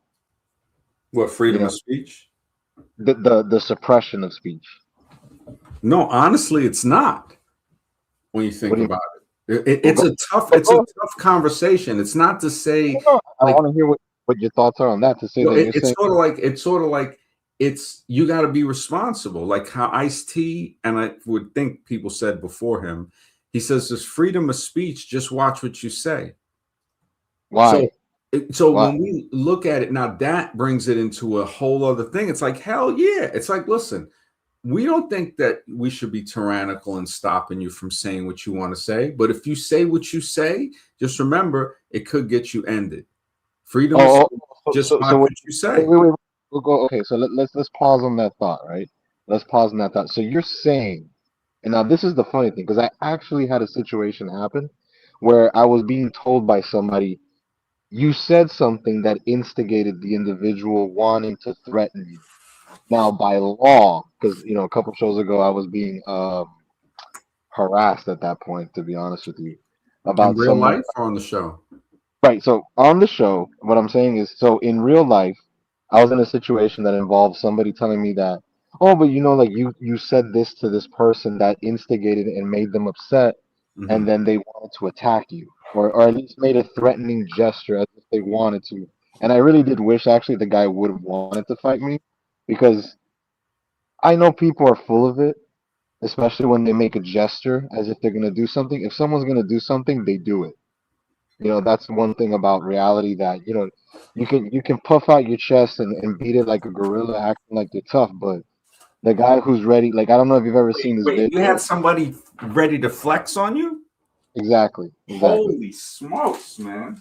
Right? What happened? Because I no, because this guy, like when someone talks loudly at you, and in the top of that, like it's like you're not even talking to that person, but then they come and they bring themselves into the thing because I actually later on, like like about 2 weeks after that, the guy came up and apologized to me and all this other stuff and squashed it or whatever. And I didn't really care at that point, because the other stuff was really what actually made me upset about the scenario, because I'm the one that's being threatened, and then they're acting like, oh, this other person is the victim. I'm like, shut the hell up, man. You know what I mean? Like the And guy. where was this at? Was it at a I'm not store? trying to. Yeah, no, I'm not trying to give that many details. Oh, all right, all right, all right. But what In I'm saying Florida, is, though. In Florida? yeah, yeah, I yeah. heard there's always some beef down there. No, no, it's not about. This wasn't even in the street like that. This was at a business. Let me just put it to you this way, right? At the end So of the day, did he do let me anything let me physical? talk. Let me talk. I'm gonna answer your questions. Let me get more details out, and you'll probably have the answers without. You know what I'm saying? All right. So this is what it is, right? In a court of law, which guys, a couple shows ago were trying to harass me, asking questions about like and saying some stuff in the super chats about in the courts and stuff. I'm like, okay, let me put a little game on how things work in law and in the courts and stuff like that. I can say anything to anyone that doesn't give you the right to threaten me. There is no So what I had was a guy being smart after the whole scenario when I went and and I spoke with some of them about it, and they said, well, but you instigated, right? So like check this out, you instigated, and this is a similar thing that just happened recently with an international incident like you're referring to, right? Now, in my opinion, the only reason why all that went down the way it did was because one side says, and essentially, as people saying what you were talking about, it's freedom of speech, but just watch what you say. So, instigating a situation, but in a court of law, nothing that you say to a person amounts to now you have the right to attack them. That doesn't exist. You know what I'm saying? So, when it comes to people wanting to say, hey, watch what you say, I'm like, why? Because you want to fight over words? If you want to fight over words or commit violence and all that other stuff, you're a zombie and just stupid. So laws of stupidity and all that, like you're stupid if you want to fight over words, like physically fight. We can argue, we can debate, we can whatever, we can insult each other. Hey, that's part of life in a mature enough sense to say, listen, but the laws are clear that your right to say anything ends when like, let's say my nose begins. You can't attack anybody in this country or probably in any country because of what somebody says. Now, when you got people who are corrupt and in power that get butthurt over memes because another country's president is throwing shots at them, and you cause an international incident, right? Well, Abduct so wait somebody. a minute. If you're arguing, if that person's arguing with you, right? Um, wouldn't it be better just not to argue with them? Because like, if you That's see a power. dog That's being a come up coward. to you, yeah, and looks like it's gonna bite or it's growling, you gotta back away, right? You're not gonna argue with the dog. No, no, the dog comes at you like growling and stuff. You have to assess it because it's like growling and threatening. So like this is the thing, right? Was So it I'm not was he approaching. Listen to what I'm growling saying. or was he But, threatening? no, see that's what I'm trying to say. So the scenario with me started with the individual raising their voice and basically screaming at me, and I told them to shut up. And this was in Spanish. I told them to shut Just up. And out the blue, he started screaming. no, this is the individual in a natural sense. Like this guy is like an ignorant idiot that he talks loud and And do abrasively. you know him before this incident or no? Oh yeah, oh yeah. And I know, bro. Oh, okay, okay, okay. Yeah, let me put it to you this way, man. But When nothing people, happened. You guys didn't like. Did somebody break it up or like? I was actually asked to leave the place for 24 hours. Me, I And this was is like, not today on Kang's Day. nah, nah, nah. This was like a couple weeks ago, right? Kang's Day. I So, gotta remember that, man. Kang's Day. I didn't know what today was until I looked it up. mhm. So you said it. Wow. I was wondering. I was like, People okay. will make up any kind of holy day whenever they want, but scripturally speaking, the only holy day is the Sabbath. The At least it's Catholic. I mean, I look at it like, hey, are you paying me for the holiday? Okay, thanks. God bless you. That's no, the no. way. I love how It's you like put it. it's like The holy, whatever. If not a you're holiday. paying me for the holiday, thank you. It's like now it's church bells ringing. Mhm. So back to where I'm trying to equate this, right? I'm So trying to so compare. you didn't have no beef with him afterwards. Everything worked out good. I just want to make Uh, sure you're okay. no, bro. Let me make. Yeah, that's cool, bro. Like, Like don't he worry, didn't man. hit you or anything. You know what I'm saying? I'm telling you, I wish he did. I Oh really wish. yeah. And Why, bro, man? You don't. bro, part of being a man is being ready to fight when a fight gets presented at you in life, man. Like that's just the way it goes. You know that yourself as a man. You know, it is what it is. And sometimes there's an aspect of us that we live in this soy society that you deal with people running their mouths so much. and it's okay because you know what, the laws protect them to it. But then when you get mad, see, when I don't get mad at anything anybody says. I mean, I may Do you be think upset. anger is like a type? And I was talking to Scribe about this earlier today. That one guy has a stream at night. Like I hopped on for 10 minutes. Spiritual something encrypted encounters. And Mhm. he was saying that anger, he sees it as a possession. And he tries to No, let his disagree. friends know, yeah, if they get angry, like he tries to let them know, like, look, man, something's trying to possess you. You think it could be something like that? No, you see, this is the way I look at it. People can naturally be upset at things, right? Like things can bother you, and you choose to allow those feelings to fester and become some type of uncontrollable urge inside of you because you consciously give into that. It's the same thing with all the, because possession, it goes really much more further than that, to be honest with you. I think for a full possession to be in effect, you're talking about a person knowing that spirit, in the spiritual aspect, they can ask for assistance in being able to commit some type of act under that influence.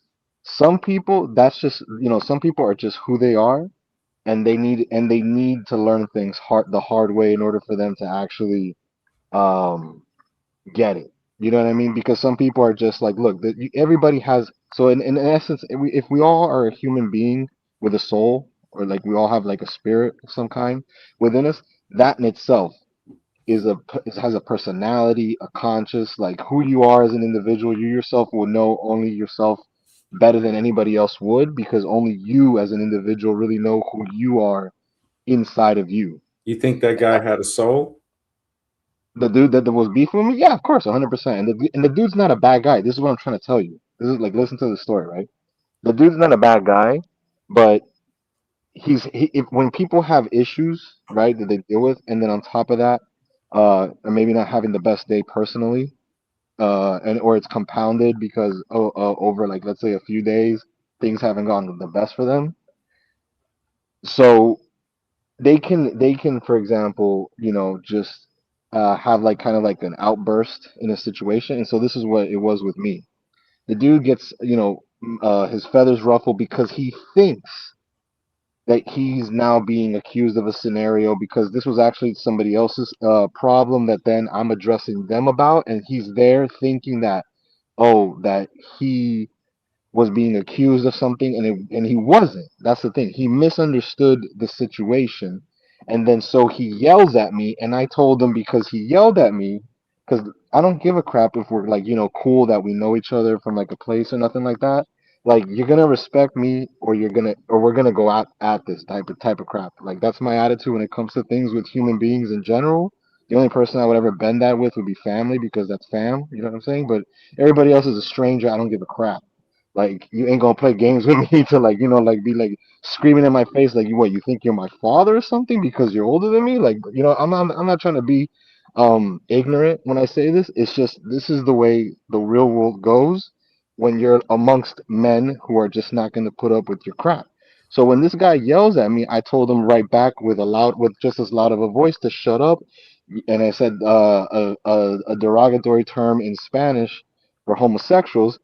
And then the funny thing is, he uses that word so much when he speaks to other people that are around. Why did you use the derogatory term? Like, was it just something you did, or like was No, it yeah, I use some that just to connotation to him? Like, yeah, was just it? like to him, and tell him to fucking like stay in. Oh, my bad, I cursed right now. Yeah, yeah, I we're told not him, cursing on this. I'm, Yeah. I'm sorry, I'm sorry, man. Yeah, but But so then what was it, like a lady there that like calmed you guys down or something? You were saying like no, somebody was there if anything, there's actually a lady there that actually kept talking crap and made the scenario even worse, to be honest with you. But on that whose side? was not on the other guy's side and stuff, like, because of course me standing up. Here's the thing: you stand up for yourself in this life, and then they make you the bad guy. When in Oh yeah, reality, oh yeah, nobody, nobody, definitely. nobody looks at the scenario like you. See, that's the thing, right? When you were Yeah, talking about the whole Hamas and Israel situation, it's like, who threw the first stone? And so now it's like you can't be mad that the other side is now stomping you out for doing something that was completely like, yo, that's not gonna fly type of scenario. You know, like people don't like it when they see the bully get bullied and stomp the Mhm. X down type of situation. Like, oh no, he didn't deserve that. That like you went too far. It's like, no, no, no.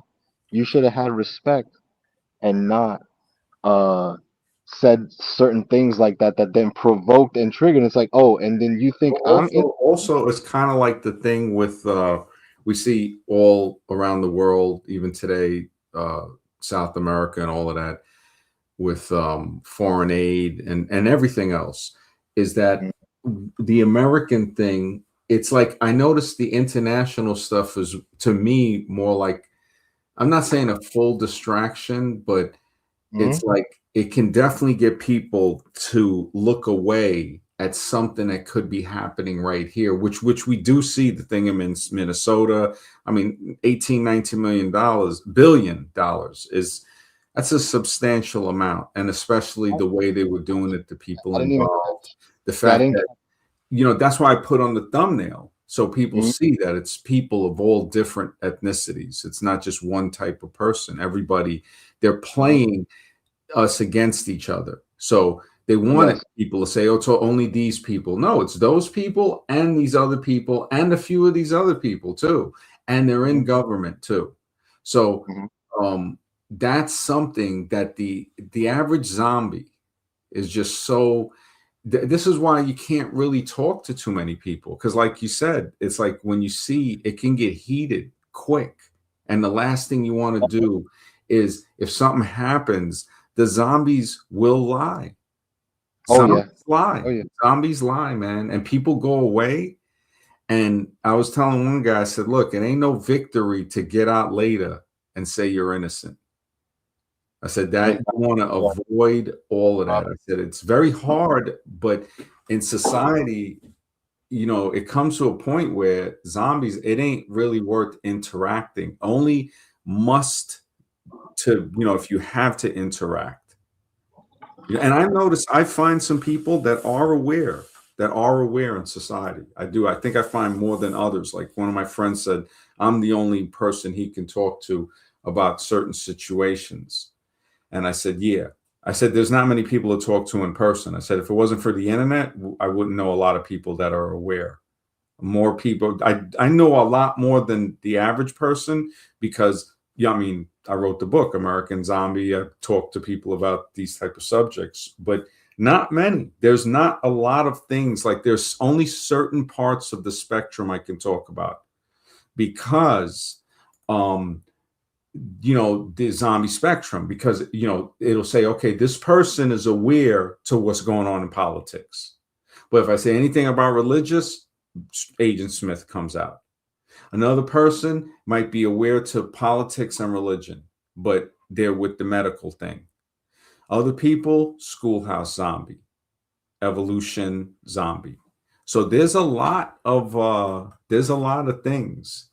um it just yeah, there's a lot of stuff. That's why I think the stuff outside of the country, I'm not saying that it's not happening.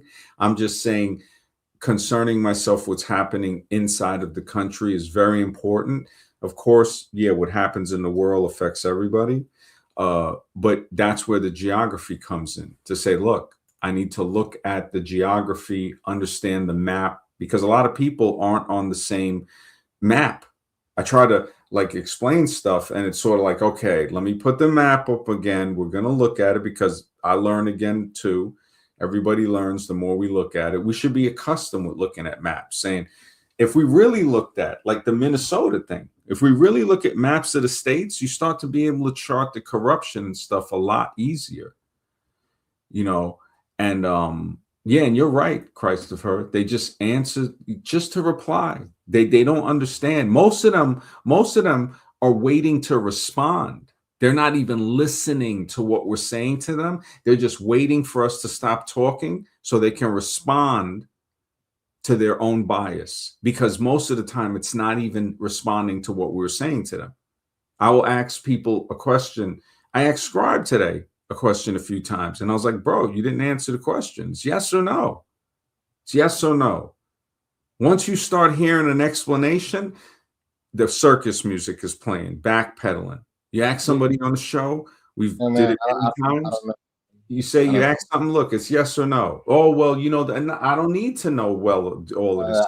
I don't know, man, because I'm gonna be I'm gonna be really 100 with you that I got love for you as a brother, but sometimes you do like to put people in these kind of questions of categories, like essentially with the context that it's a little bit disingenuous to the point. You and Jamal did that to me a couple of shows ago. Oh, oh, you hurt? He's still I, hurt? I He am I tender. hurt? He's You see, tender. how you're a jerk because you don't even care that I'm right about it. Contenders. You just admitted that I'm right about it, but then you want to be like, oh, but you're hurt about it. I'm like, bro, I could care less. Like, which Oh, is all bro. right. It's bugging to be like that, I bro. know this is probably going to make it worse, but it's in all Go for it. honesty, man. I don't Go for remember what it was that me and Jamal did. Could you it. Ah, remind me?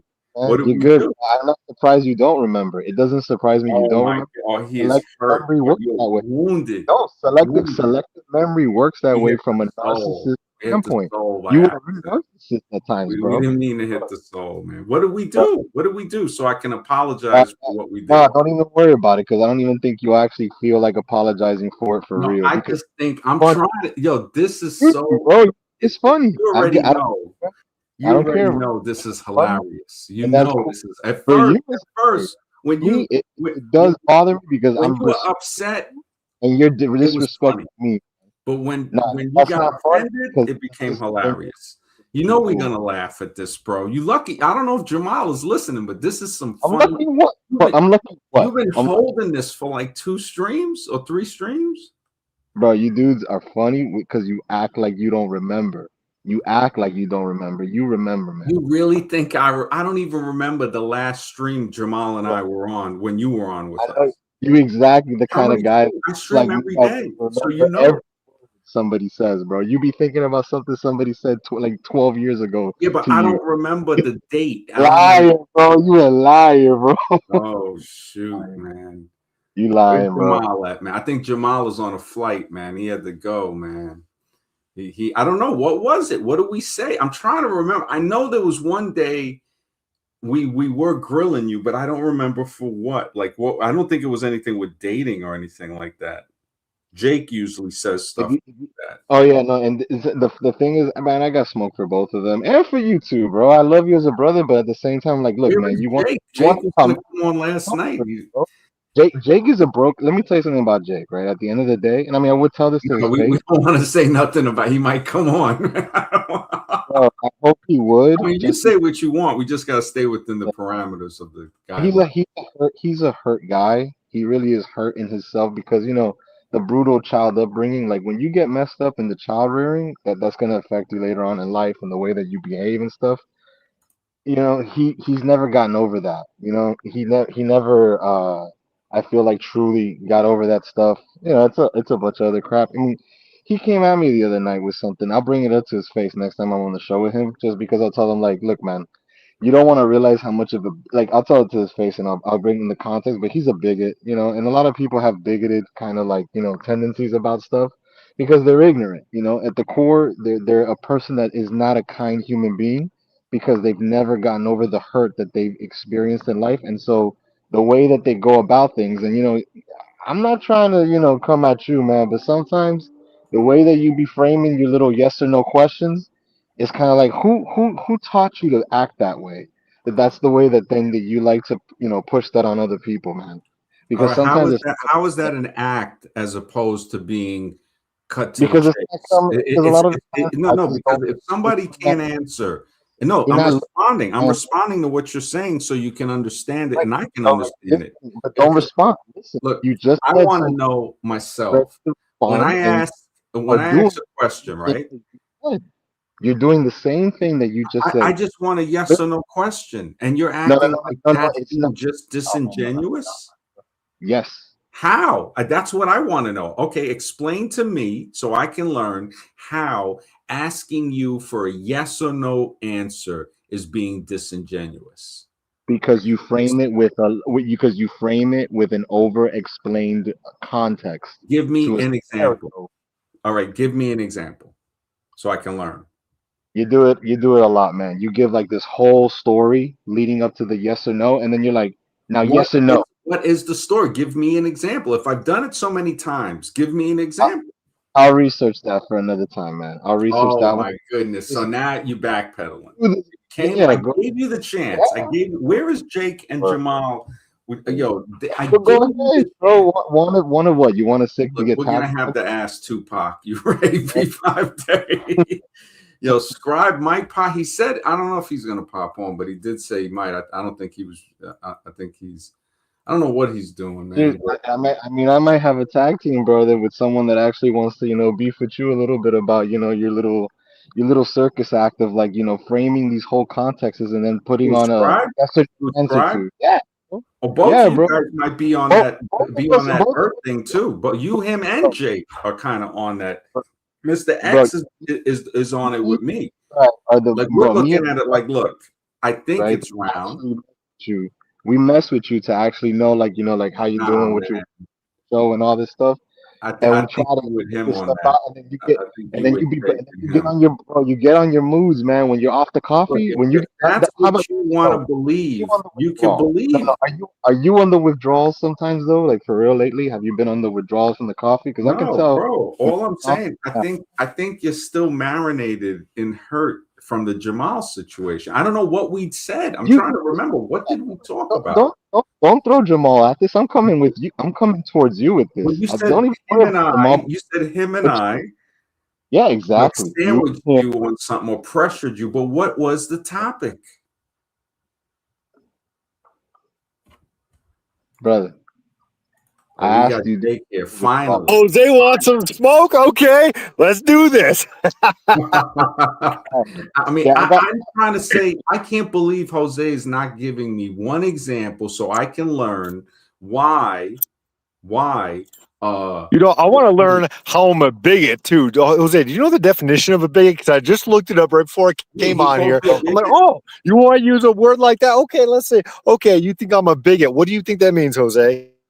if I'm not mistaken, it's just being a derogatory, basically discriminatory individual. You could correct me if I'm wrong if the definition is a little bit different than that.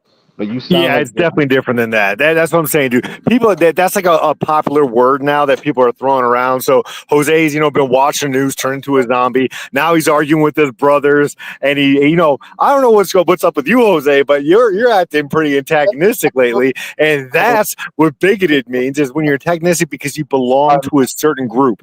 There's no but group that I belong to besides the acronym that I like to usually put under my name until AI Wait, sucks hold and on a started second. flagging stuff. I want to That's the address. group I belong to. Wait, oh, I want to even address Gaia is because this actually is a good question. With even respect, yes or no questions do feel disingenuous, in my opinion. It's framing that can create psychological splitting. thank you, Could you thank please? you. All right, Somebody else. Oh, look at bro, you cheerleading. I can't even get through the question without cheerleading. Credit, bro. I'm gonna It's be honest with you. I cheerleading. agree with you because so My many people. Respond. So many Let people me want to do a look. whole life Look. story in the circus, like you're saying, dude. Yes or no? Because I agree with you on this, MD. Cut to the chase. Yeah, Say yes or exactly. no. Cut to the I chase. agree.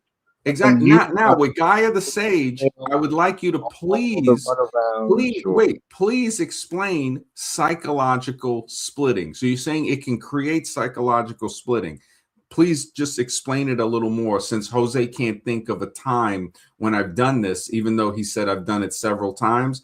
Magically, he can't think of a time I've done it. But if he Oh, does, you do it all I'm the going to time, bring MD. But I agree with you when you Alexis. do it. 'Cause people are the circus music is playing. When you are in the background and scribes hosting the show, and the circus Bro, music starts playing. That's what I think of. And luckily, when you're on the stream when you're hosting it, then you just ask them a yes or no questions. So we can cut to the chase, and then we can debate the topic. But they want to dance around it and beat around the bush and walk around. Bro, we're here to discuss topics. Well, that's why we got avatars and everything's anonymous, so we can discuss real things. We don't need the politically correct version of what you're saying, and don't actually pick a side. Pick a side and let's debate the viewpoints. Anyway, sorry, let's go ahead and get the super chat. Alexa, thank you for the support, brother. I appreciate it, man. Alexis says, why did Jose start talking smack to Jamal when he left the stream?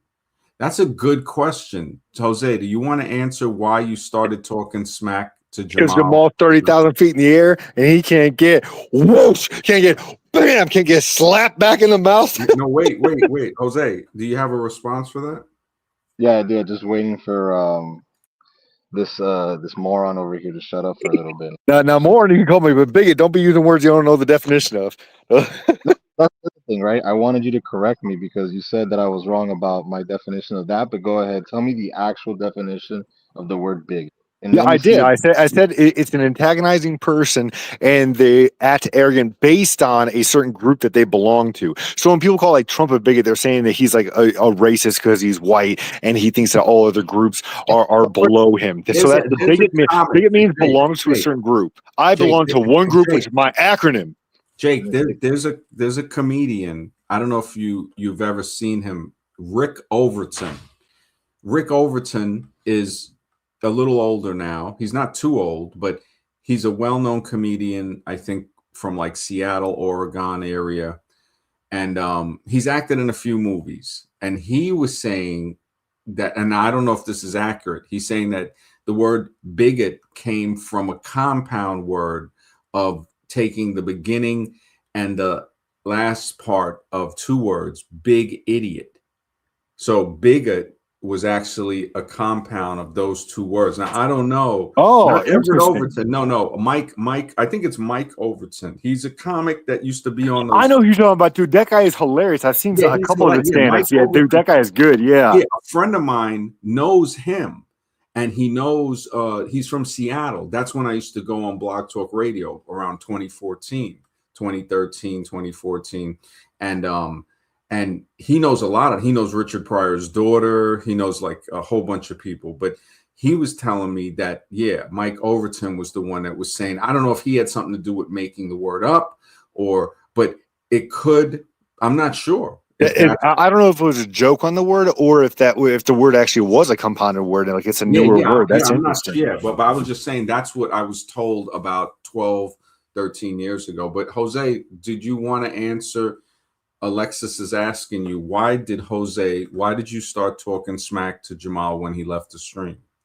Okay, in all fairness, Alexis, I started talking smack about MD, about Jamal, about Jake. I'll talk smack about everybody, he's but asking specifically why to Jamal when he left the was stream. mostly just the fact that he was on a disingenuous framing, kind of like what what is it, Cage, the Sage was saying about the whole.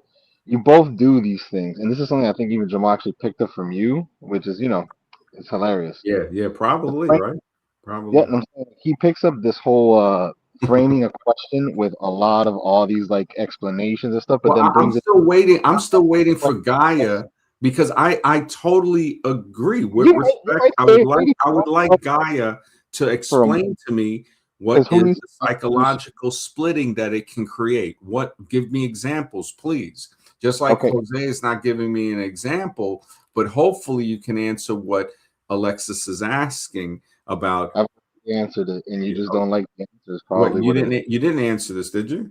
Why did I start? I didn't start talking smack when I came on. I didn't originally bring this up. All right, so you're denying the fact that he's saying here you started talking smack to Jamal. That's an example of you doing that same. No, we're not talking about me. We're talking about you. He's asking you the question. Now you're getting an example right there. What you just did right there.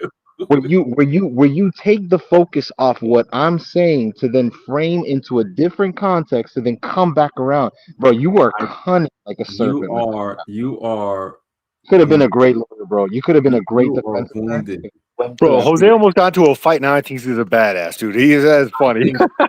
I don't know. I know he's been through a lot. This dude, with the argument and stuff. I don't know what you didn't finish telling us if something got physical or you had to leave.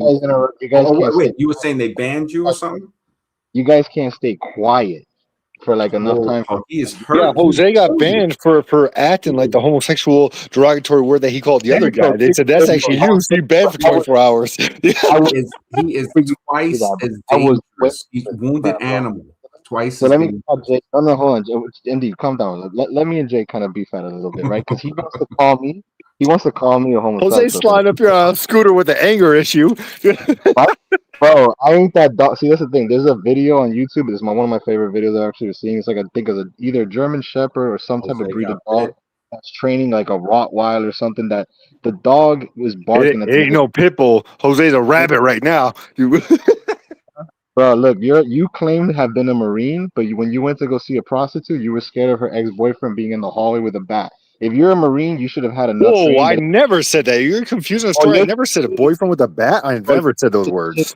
a little chicken crap, bro. You guys, some of you guys who claim that they've been in What? the military, What, I what, know you. what, what are you talking about in the hallway? Boyfriend with the bat? Like, that might have been some other Yeah, person's paid play story. 'Cause that was never mine. So I don't know what you're talking about. Alexis has a very good point here. Jose going on and never answers the question. That's so true. Scribe it Jose out. would be a good politician. You Everybody know on that, the MD? screen. You know. Yeah. Little supporters, I'm Just talking without saying anything. I'm like, what did he say? Where's the example? Who's the And they just master? making up stuff, dude. I never said boyfriend in the hallway with a bat, dude. Maybe that's like a lasagna story or something, dude. Like that. That was definitely not my That story, though.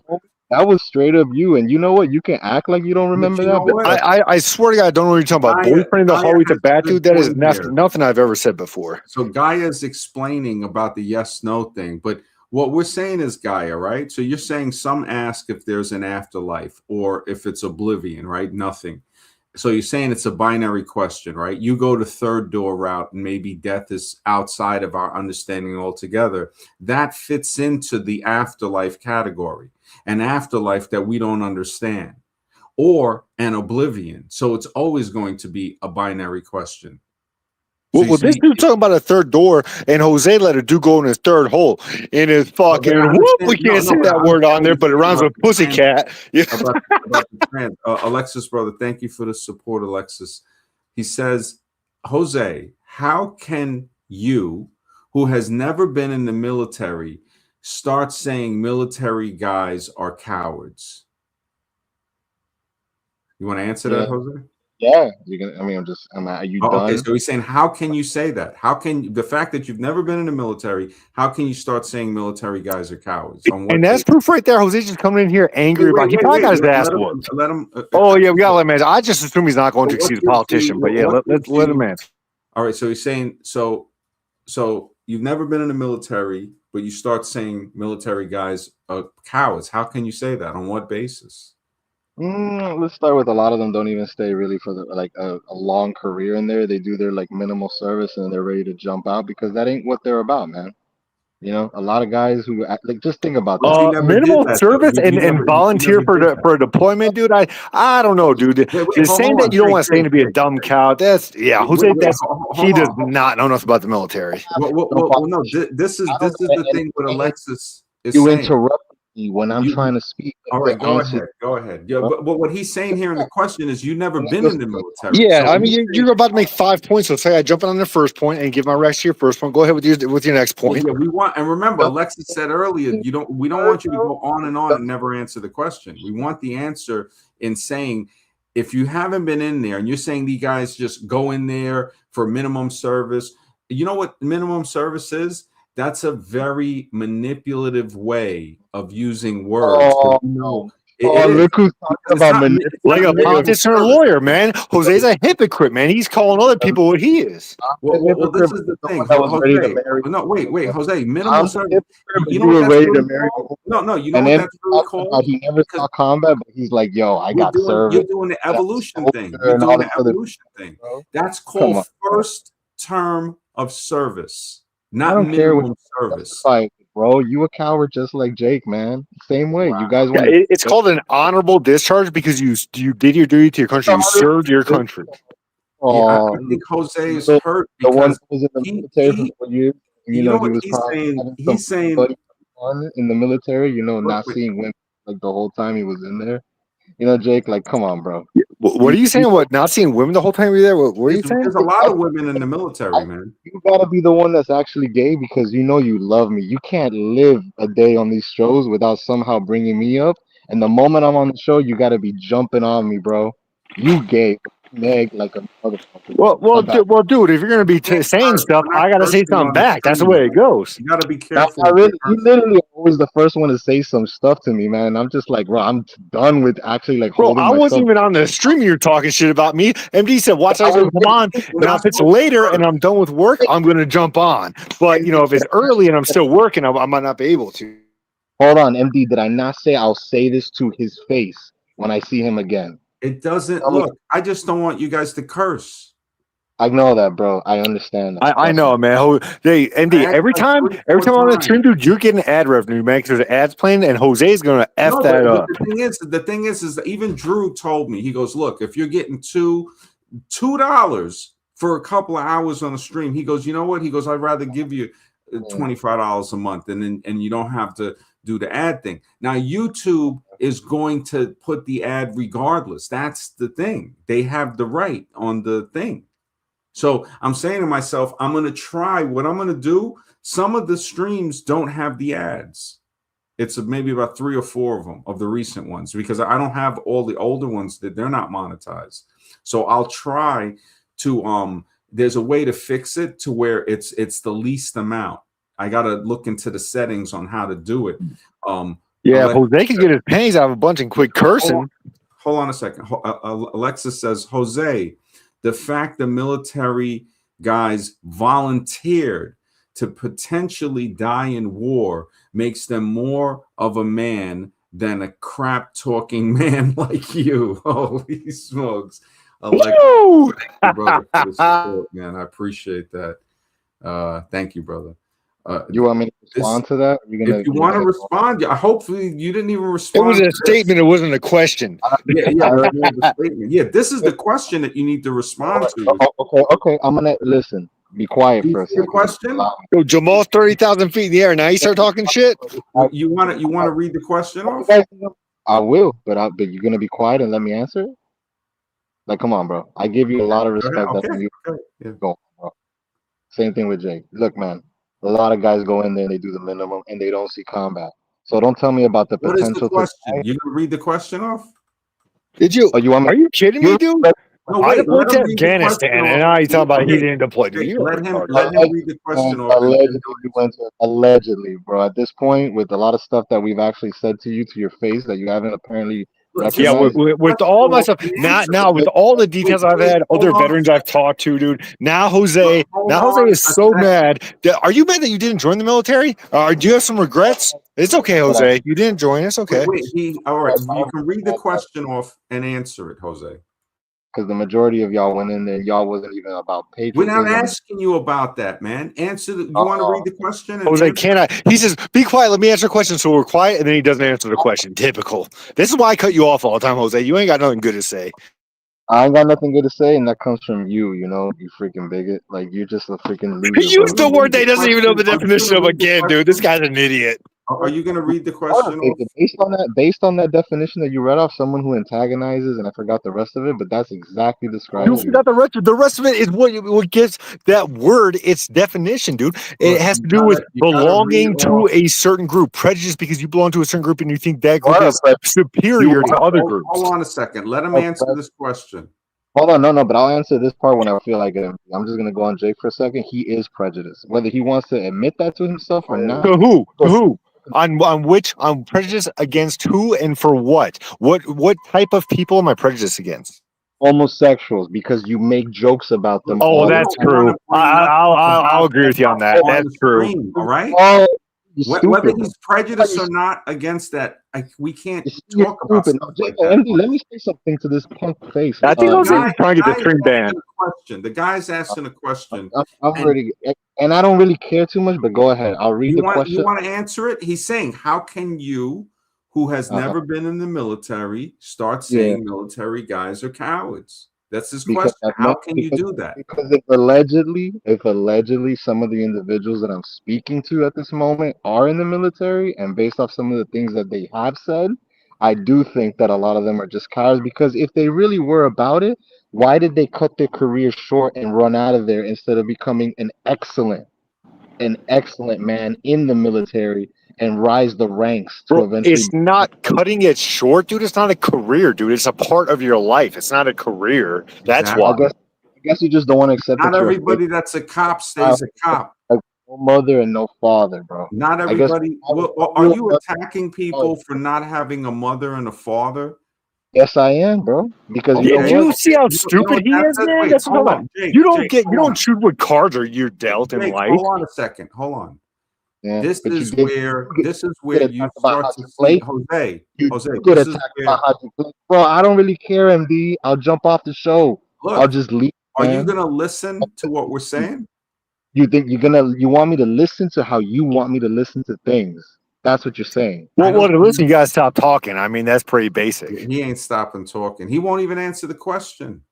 I don't know. Are you drunk or something, man? You ain't sounding like Oh, yourself. that might be it, MD. He's It either could be drunk or he's mad 'cause he's probably got his ass whooped. You know, something That- happened to him. Why he's so angry right now? Jake, we can't curse, man. I'm trying to stop Oh, the saying A word? The A word is all right. My bad. I anything. thought the A word wasn't a curse word. Jose, are you gonna answer the question, man? Holy brother, smokes, he's brother. afraid. You're gonna let me read it off and then answer it, and then you're Yes, gonna just stop. we've One, been and then waiting for 20 you're gonna minutes let me go to do this. okay, but you're gonna let me go to then Alexis's comment after that because I got another one for his comment that he All wrote in right, the chat. all right. Go ahead, go ahead. All right, his comment, and thanks. You know, Alexis, look, bro. Personally, I'm already got some feelings with you that I'm not vibing with, but it's okay, bro. You support the show. I respect that. You're asking Jose, how can I, who have never been in the military, start saying military guys are cowards? Now, one thing that I've noticed about dudes in the gang, right, is that they're all tough when they got their bros to be jumping on each other's backs and to saying this, that, and the other for them, and to be, running around with a gun and all this other stuff. Now, you think each one of those dudes are the same guy if they don't have their friends to be ganging up with? You're Yeah, still not I would say answering the military question. guys are trained to be independent, and so I would say now certain like gang guys or whatever, like cops, even like those guys, yeah, they all act tough like when they're in a group. But military guys, all of them are pretty much No pretty difference between a self-reliant, pretty independent, dude. So I think what you're saying is wrong there. police officers, homie. Ain't no You know what difference. else is true though? Alexis has a good point. Is Jose really mad about the military or just mad he Bro, couldn't I get don't in? even want to And I be think in. that's I don't know because why you got to be accepted. They might have I don't know why rejected you. doing That's a that. good point. You might Why have would been you a reject then. And there's no in reason for you to get mad if you're a reject, man. We still There's care no about reason for you. There's Yo, no but reason for that would be a reason that a lot of people do get mad. Though they wanted to join, but they couldn't. They couldn't pass the qualifications. and you do Oh, wear glasses, right, Jose? oh, now you're coming on my physical appearance. You want to go there? No, I Hey, know physical that's appearance. not a Those are physical physical appearance. Wait, attributes. hold up. That's not a Exactly what physical happens. I lose appearance. respect, No, that is brother. not That's attack on a physical you just appearance. did it. Stop That's acting an like this assessment was on not, your bro. physical Oh, deficiency. the physical deficiency, and That's your what it shows is. that. And it's nothing Right? sad. It's Shows, not trying to shows shame okay. anybody. Yeah. And the thing is, man, if Jose is this mad about getting into a little scuffle, a little argument, whatever happened, then he That guy definitely hurt wouldn't have him. passed boot That camp because guy, psychologically Jake, he's that not guy, he has a that deficiency psychologically also. No, that guy hurt him. That guy that Jose got into the argument with, he was already mad when he came on here. And the fact that the lady sided with the guy, and it's at a point where now that Jose can't go there or something, or he had to leave, he's hurt.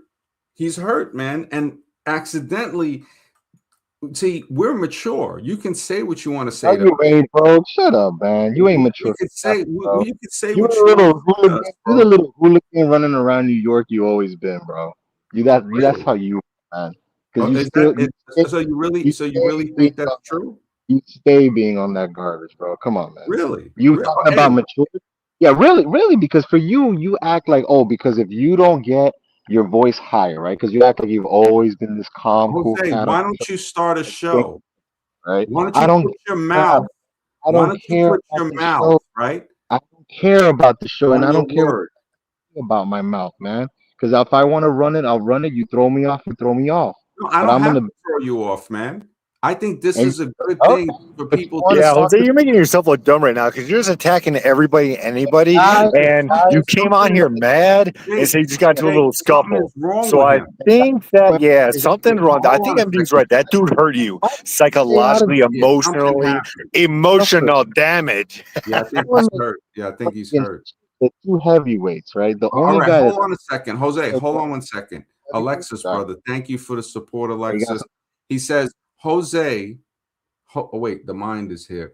He says, Jose, the saying the real men stay in the military and don't get out. Did you really want to join and stay in, but you couldn't even get past MEPS? Wow. And Woo, MEPS, he knows what Meps is, man. So this guy knows what he's talking about. yeah, he knows. Yeah, Alexis knows, man. Alexis, brother, thank you, man. It's true. I think Jose is just going through like a form of PMS right now.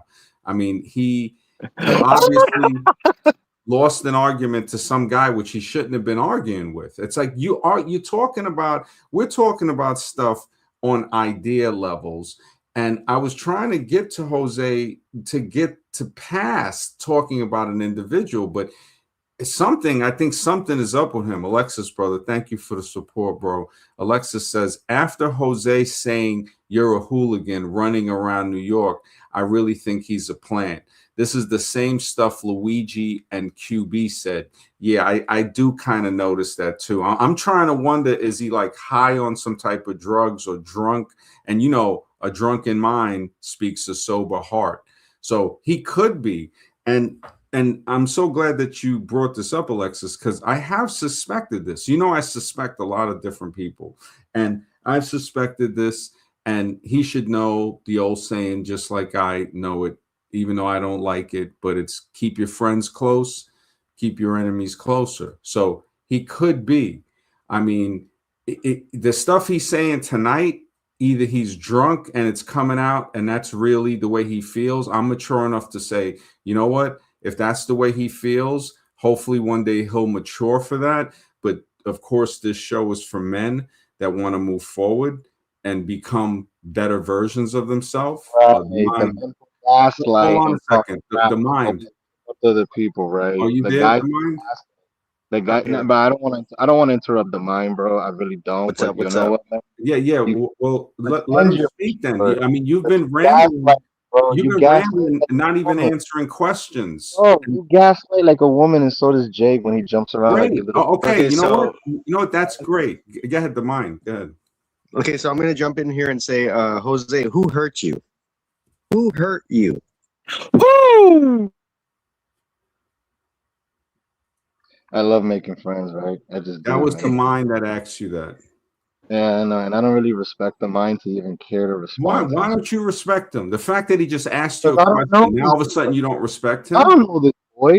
I don't know who he is. I don't give a crap, bro. Same thing with Jake. Most of the time, I talk with you, man. That's why I Jose really, cannot answer a question tonight, man. He's angry, but he can't answer a question. bro. Shut up. You're not even that cool to even listen anymore at this point because we know you a bigot, bro.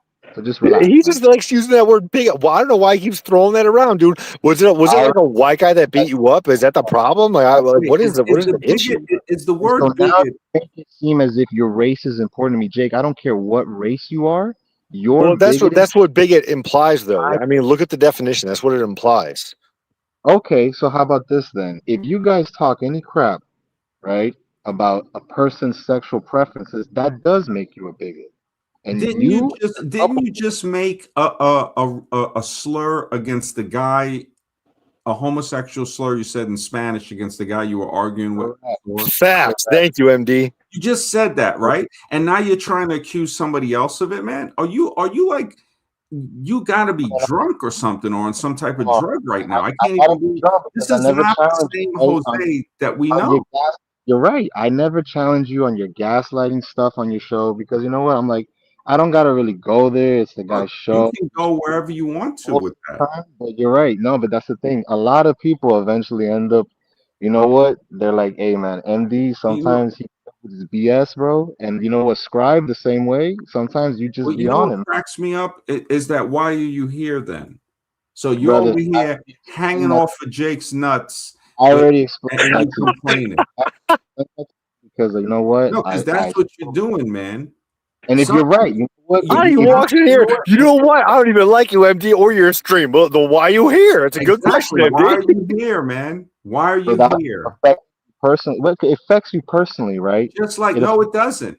Jose yeah, is you can hurt, say just that. like Luigi and QB. He's very giving off the Luigi vibes. Alexis, you're so Well, right. I But don't think that you see, what want he to needs to compare learn body is he needs to people, learn bro. where Luigi's at. That's where I have Jose needs to no remember problem. right now. Because And if you he don't would care. have got into that fight with that guy today, he might have been where Luigi's at. And Hmm. that's what Jose is And forgetting. if you stayed in the military, maybe you would have actually, had a, respectable career and actually been somebody, who could talk to me about, Maybe, service and actually maybe, That's about the I only way you might think you have could it, have but a I know one respectable thing. career. That's the only way to have a respectable career is man. to do 20 years at least in the military. I think you got a weird sense of reality, Jose. Yeah, That's a I don't weird know. sense. I think Jose. Also it's kind of weird that Jose, that also you're saying that's the respectable thing to do, but you yourself haven't done that, right? Whoo! Didn't even do a 4 years to get an honorable discharge. But he's saying you can only be respectable if you do 20. That's Yeah, no, very weird. I he's mean, not a military guy. 20, Something's hurt. specifically 20. He's still arguing with that guy at the store where the lady jumped in. Yeah, do you know there's a word in the English language called veteran? That means you served honorably in the military. That Yep. that doesn't mean you have to only be retired after 20 years. No, veteran means you served in the military and got an honorable discharge. That's You know what what I veteran think means. happened, Jake? You know what I think happened? I think Jose lost the argument, but I think you might have also lost at the casino too, man, because that can be hurt. That can hurt. Ooh, he lost some money. Okay, he's angry because he lost some Yeah, money. I hope Okay. you're okay, man. Don't do nothing stupid, all right? Even though I know You it might be hard bro, not you to. give a shit, man. Don't give a shit, bro. Well, I My told bad. you earlier, we all do stupid stuff. And if you Oh, anything oh, we you say, do stupid if you stuff? say, "Oh my goodness, you're Hold on, attacking," hold on. You it's like, do come on, stupid, man. stupid stuff? No, I'm You, asking you a you, you question. know, you know what the last stupid thing I did was take Jose seriously. That was No, so stupid. Alexis makes a good point here. He says Jose loves to worship oh, the military career almost that's, as if he's mad he couldn't join. That could yeah. be That's what it Oh, sounds like. they're part so bad, of bro. it. Like, so bad. Just because I can get out in Yeah, service. Smacks. Oh my Wait. goodness, this is Uh, this is this is. I mean, I wanted to talk about the truth about voting. I don't ain't know nobody, if Jose votes. Do you vote? ain't nobody care about the topics you be saying sometimes, man. Like for real, who really cares, bro? Sometimes this is actually the funnest things about your show is that if we want to go at each other, hey, let's go for it. But don't be pretending like you don't say stupid things or gaslight other people when Well, it's literally I let how you it's on the being show. recorded. Of you That's doing about. it, You know and why I it's let you on how the show? you Because the doing it, show man. needs a clown. The show needs a clown, and that's why I let you on the show. You know how many people have told me that Jose talks, and the fact that Alexis put it in the comment was great. Everybody The always fact will that want to Jose, criticize me and say I'm Jose, bored, I'm a clown, I'm a no, you're this, just constantly that, talking, whatever, and you bro. never answer Y'all the are helping question. me, bro. You never Y'all, answer the question. A man, matter I of don't fact, I was thinking about it a couple I'm, shows ago. Somebody had said that you want listening to Jose is one of the best sedatives they've ever had. It put them to sleep within 3 minutes. That's what I that's why always say, dude. I'm gonna fall asleep. Jose talks with his monotone Exactly, voice, man. and it's always boring. They're not good Exactly. views Always so either. mind deadening, like a depressive. You're like a vortex, man. A black vortex of nothing that sucks the life out of any conversation. Facts. That's what you do. And then you got the nerve to come on here and say that, which I think is good because I'm not mad at you. You're yeah, showing me who you are, and I'm believing you. And I'm like, you, okay, cool. You know you why? too, I got a homie. lot of other people that are cooler, You man, that I'd too. rather have conversations with. Why? Just It's saying, why I do yeah, the show. I don't do the show just for you, man. that's great. I never said you do, bro. See, that's the thing, man. So then You why are make you here? You're making me, bro. You're such a gaslighting No, little why are woman. you here? Bro. You Why such a are woman, you here? If you don't bro. like You the such a show, right? woman, bro. Why are you here? The fact You that are Jake such came a on is woman. hilarious You're because such a woman, bro. And you talk about maturity and all this a nonsense. woman. So Yo, the guy you're who's such accusing a woman, people of homosexual stuff, of my slurs, goodness. He you're can't, gonna call somebody else. You're gonna call a man a woman. you Isn't act that like a woman, disrespectful? bro. You really do. You and Jake talking about maturity to me, that's hilarious, man. Really? Especially when you be backpedaling. You're Niggas, your own. showing a real low level of immaturity when you just come on mad and start, picking fights at everybody. Even Jamal, who's not even here. It's like, dude, why are you just angry and lashing out at anybody and everybody? It's because You know what you're it hurt is? for some reason. He's mad. He's mad. We put him through the Okay. replicant test, right? And this shows you the character of Jake compared to the character of Jose. Jake was put through Oh, a brutal good. replicant test by Zubak, and he Guy, passed it. Even though people could say he can't say the acronym and all of that, and I agree with them because whatever with the whole thing with Zubak, but he took that like a man, and he's back, and he's not crying about Zubak hurt him or Mr. X hurt him. He's back. He's Jake, right? Jose is just like, you are so fragile at this moment. I mean, your emotions, you're like somebody that was broken or something, like you're straight group home right now. You are so mentally affected by something that we didn't even do to you. And now Alexis is so right. Jose just openly admitted he doesn't care about these shows topics. He's a zombie. Exactly. Wow. For him to openly say that, and for him to still be here, it shows the cognitive dissonance to tell people like, listen, hopefully Jose will recover. But again, American Zombie, people get zombified. Good people that we know, just like in a zombie movie, and they're like, "Oh my goodness, Jose got bit. It's over. It's over," and he's turning straight Resident Evil. The mind you have, And you know what? I need to add something to this too, and that's a part of the whole zombies. Like, why are they around? Because I mean, they crave brains, right? Like they're not entertained with just being around other zombies. They're basically, just they're dead. Not think or do anything. Literally, so they have to find some kind of way to get their brains going, and that's by coming around somebody whose neurons are actually firing, right? Yeah. So they get some kind of energy Well, they from that. eat the So thoughts. Yeah, they eat the thoughts out of our head to try to get nourishment. Alexis, brother, thank you for the support, bro. Alexis says, Jose is Cypher from the Matrix. Holy smoke. He could be. He could be, bro. I got to take this into account. Yeah, no, I think you're right, MD. He's either drunk, high, or he's, possibly hurt from that fight. Or I agree with you said, MD. I think he might be a plant from another channel, right? Maybe, he was on some other channel or something like that and trying to like get your stream banned by cursing and stuff and lashing out at people, trying to like make people like curse back at him or something. Like, I don't know what his deal is. I mean, well, what he doesn't know is that I'm always getting inside information from people from the sphere. And before that, like I was explaining to Jamal, my first channel was in 2006. Now, I know when Jose came on the scene what the deal was, because they've been sending plants ever since. Now, I'm not openly saying he is. I'm just saying the truth reveals itself. The truth has a way of always revealing itself. As much as you try to hide it, it comes out at the most unexpected times. That's another thing about the truth. It's rarely invited. Rarely invited. So what happened today with this thing with Jose and stuff like that, it just shows us more about what is really going on, is to say, hey, you know what? Things change.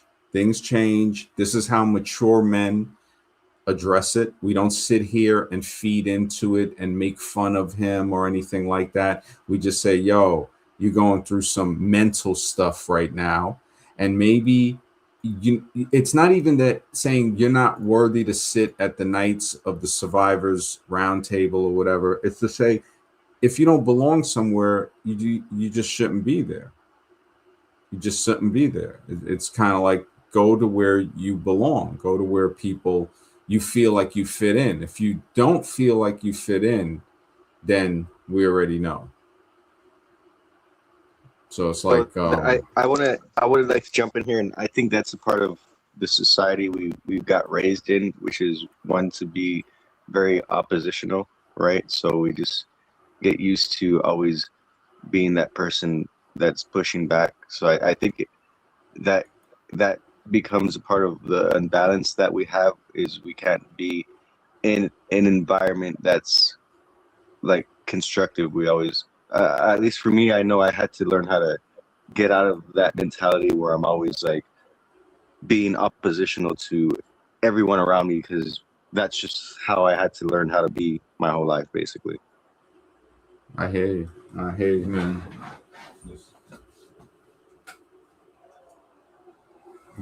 Jake hopped off. He should be hopping on in a second. He came backstage, but then he popped out again. I think something with his mic or something. Or the internet. I mean, I can only hope that Jose works out his mental stuff if he's still there. Man. Work out your mental stuff too, bro.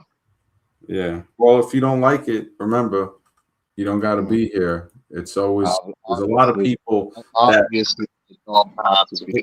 just remember. No, I think you're hurt. Yeah, Jose, if you like don't care about the topics, you don't like talking to MD, you don't like the way he runs the show, like you basically don't like anything, like why do you always jump on the stream then? You're gonna let me answer, you're gonna spur, bro.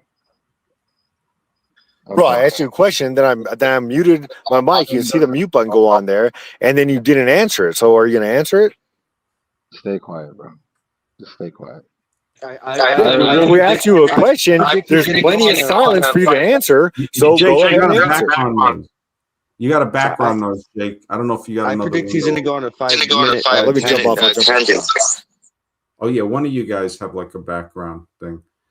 Scribe is here. I don't know if you've been listening to the stream that I guess Jose is angry that we maybe he thinks Jamal and I put him through some type of stuff. Right. I call you and Jamal out on your BS gaslighting, and then all of a sudden I became a plan. And I asked you for an example, but you can't think of one. And Gaia called you out as soon as you were doing it, but you kind of Gaia walk was away. Talking about a scenario of after And death. that's the very same scenario that I'm putting on you.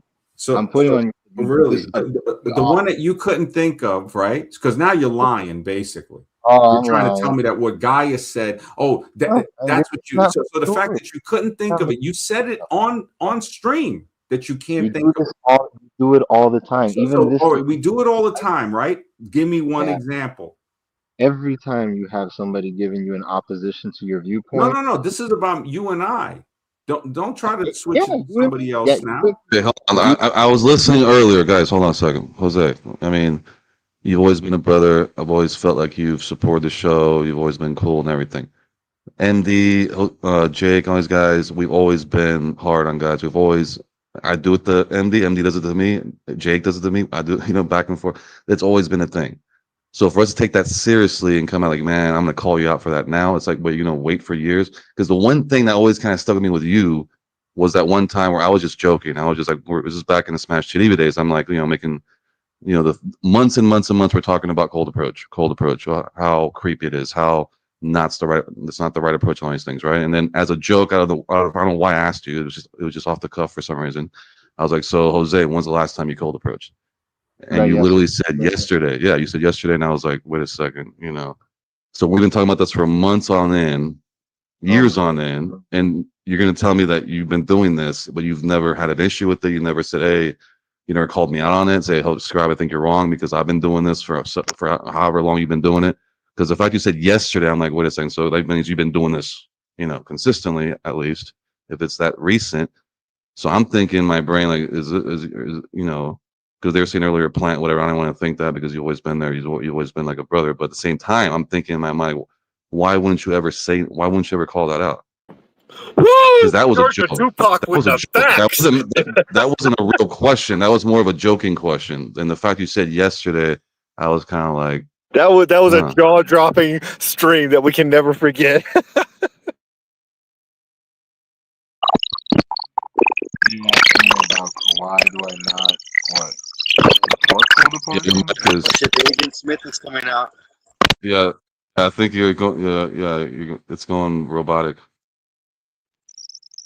My mic? Bro, Yeah, it's doing some weird. you gotta leave and come back on. Something's wrong with your connection or something. I think that was on Jose's side. Yeah. Yeah, I think it was his mic. But, yeah, I think something is definitely fishy. I'll tell you that. Something. Oh, my bad. I tell you, Muka on my robot R2D2 noises were coming from your mic, but it might have been Jose recording or something, whatever. I had mine muted, so it didn't come from mine. It was either Nah. Scribes or his. Yeah, so it's probably Jose's, man. He's probably like recording or something, like he's like a plant, like that exposed himself, I guess, or Jake, or either that okay. or Jose's mic is on PMS too. Jake, it's okay if he is, because when you to be successful at a certain level, you have to have that. Like, if you don't have people that are doing stuff like that, you're just not important enough. So the fact that people would do that, it just shows you're important to a level that you're relevant now, which I don't know, maybe I have a knack for doing that. So Jose is back. It sounds like his mic is okay. Scribe, Do a mic check. Yeah.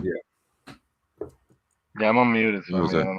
Yeah, so it's good. Yeah, Yeah, All right, sounds Jose. good. That sounds good. Jose's mic took some mic off. One of Jose's mic I'm gonna off. mute because Scribe wanted to say something to him, I think. Yeah, Jake, unbelievable. The guy just spurs and never can be quiet, man.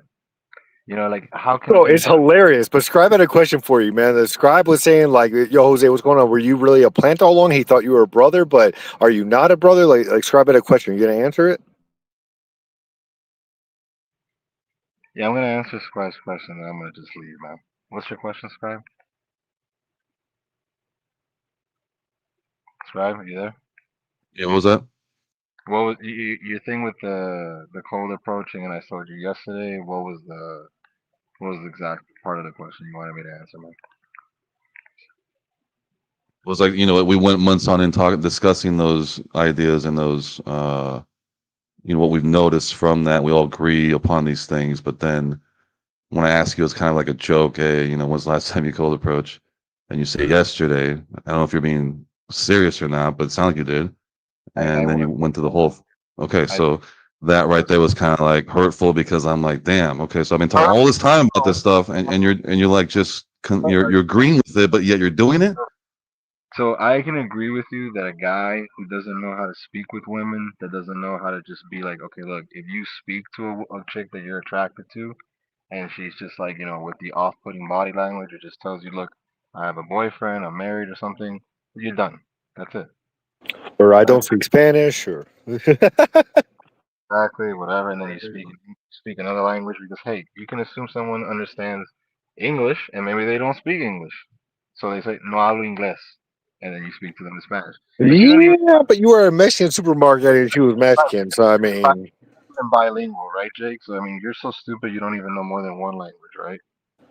I learned a little bit of some Hold other on. languages, Jake, but yeah, hold on. not fluently. Here's the thing. You went up to a Latina chick, obviously speaks Spanish and all that. We talked about, okay, the brutal reality when girls, want to destroy you. Basically, if they feel annoyed, they don't like your looks, you're coming up to them in the grocery store, you're in public, it's embarrassing, it could be.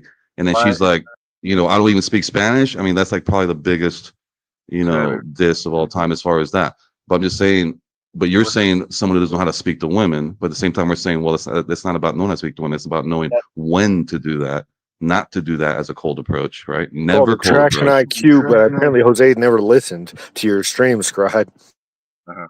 Being a womanizer, the key to success, you will have to actually at least speak to a sufficient amount of women in order for you to actually have success with them. There goes Jose. It's preaching that game. It's a numbers game.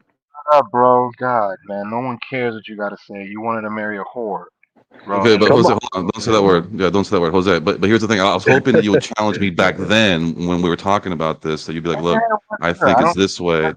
You get know, what the point of you wanting me to challenge you is. So, like, what, you want me to fight you for it? I don't understand. And my point not is, fight. I'm saying if you have a different view on the subject, we can talk about it. And be like, okay, could you know? whatever. That's the whole point of these streams. While we got avatars, we discuss different viewpoints, and you don't say anything when we're making fun of cold approaching. But then, oh, it was yesterday. Like, what? It sounds like you're an undercover gang guy or something. I mean, what is it? What are you talking? What do you mean? To an extent, look, man, I've said that You are then okay. All right. So we got deep No, in that. All right. Alexis called it out. He said he's giving off Luigi and QB vibes. Okay, now I'm Luigi and QB, whatever you feel. Yeah, we don't want to compare that because those guys are those guys are mentally ill. But Yeah, he's almost Jose, there. how do you explain this? You know, you're saying that you were undercover at that time or what? Undercover for what, man? What I could tell you is, look, man, when we break down game to say that it's manipulation, okay, so you have to learn that you do sometimes have to know how to manipulate. I think that's a key reality. A We never dark said that. reality. We didn't say Yeah, that you need to no, no, no, no, manipulate. you're right. Yeah, I always disagree with that You're statement saying that. because I don't We're think just that. clarifying that. We're just No, clarifying that. We don't Push. use that. We know that manipulating somebody is wrong, but obviously you don't But see but that you as being do, wrong. but you do it though, right? No, we don't. You're a dating roach. See, I Oh, suspected this all along, man.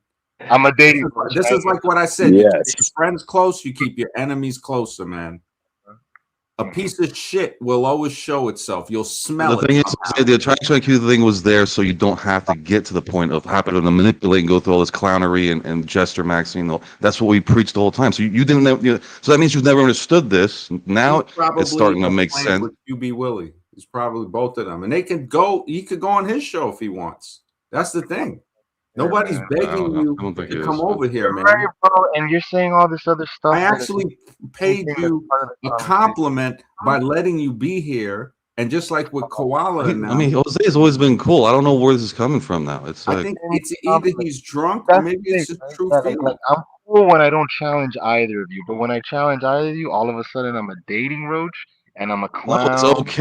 But the fact that you wait until now to do that is what I'm saying Oh, is I weird because about me waiting. It was just more like, you know what? You Like, think we didn't know you were running game in a supermarket, man?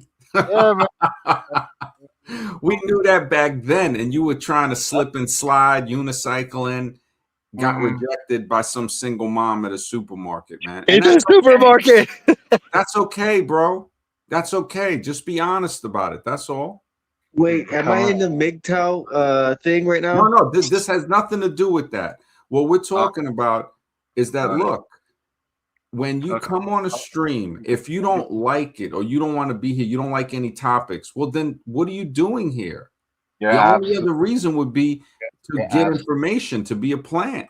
What's the Yeah, other? What's the reason that you're here? If you don't like the topic, none of the topics. You said you never liked any of the topics. No, I said sometimes the topics So what are you here for? it can be a little boring, but you know what? I No, spice what it are up. you here for then? There's a reason why you're here. You're right. There was a reason why. No, there is a reason why you're here now. If you said what you want to said, fine. You said it, great. What are you still doing here? You see, this is the question that you need to answer to yourself, to us, whatever you want to put it as.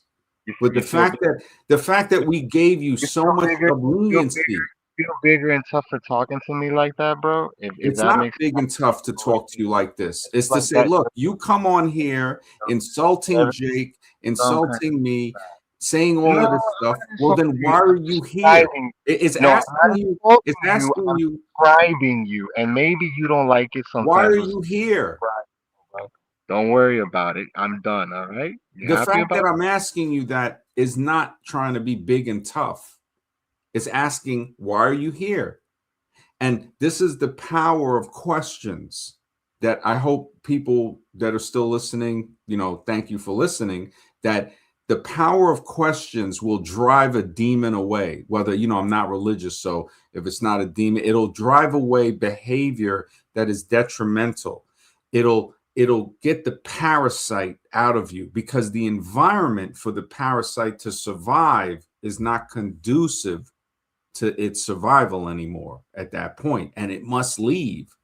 So the infection that was within him, the zombified infection, like we know in the zombie apocalypse, the real zombie apocalypse, they have to leave because thinking it has a threatening attribute to the virus. Because if you think, you're not going to be zombified anymore. You're going to think the mental coverage away. It's trying to control your mind. You're going to say, no, I don't want to let it control my mind. I want to think about it.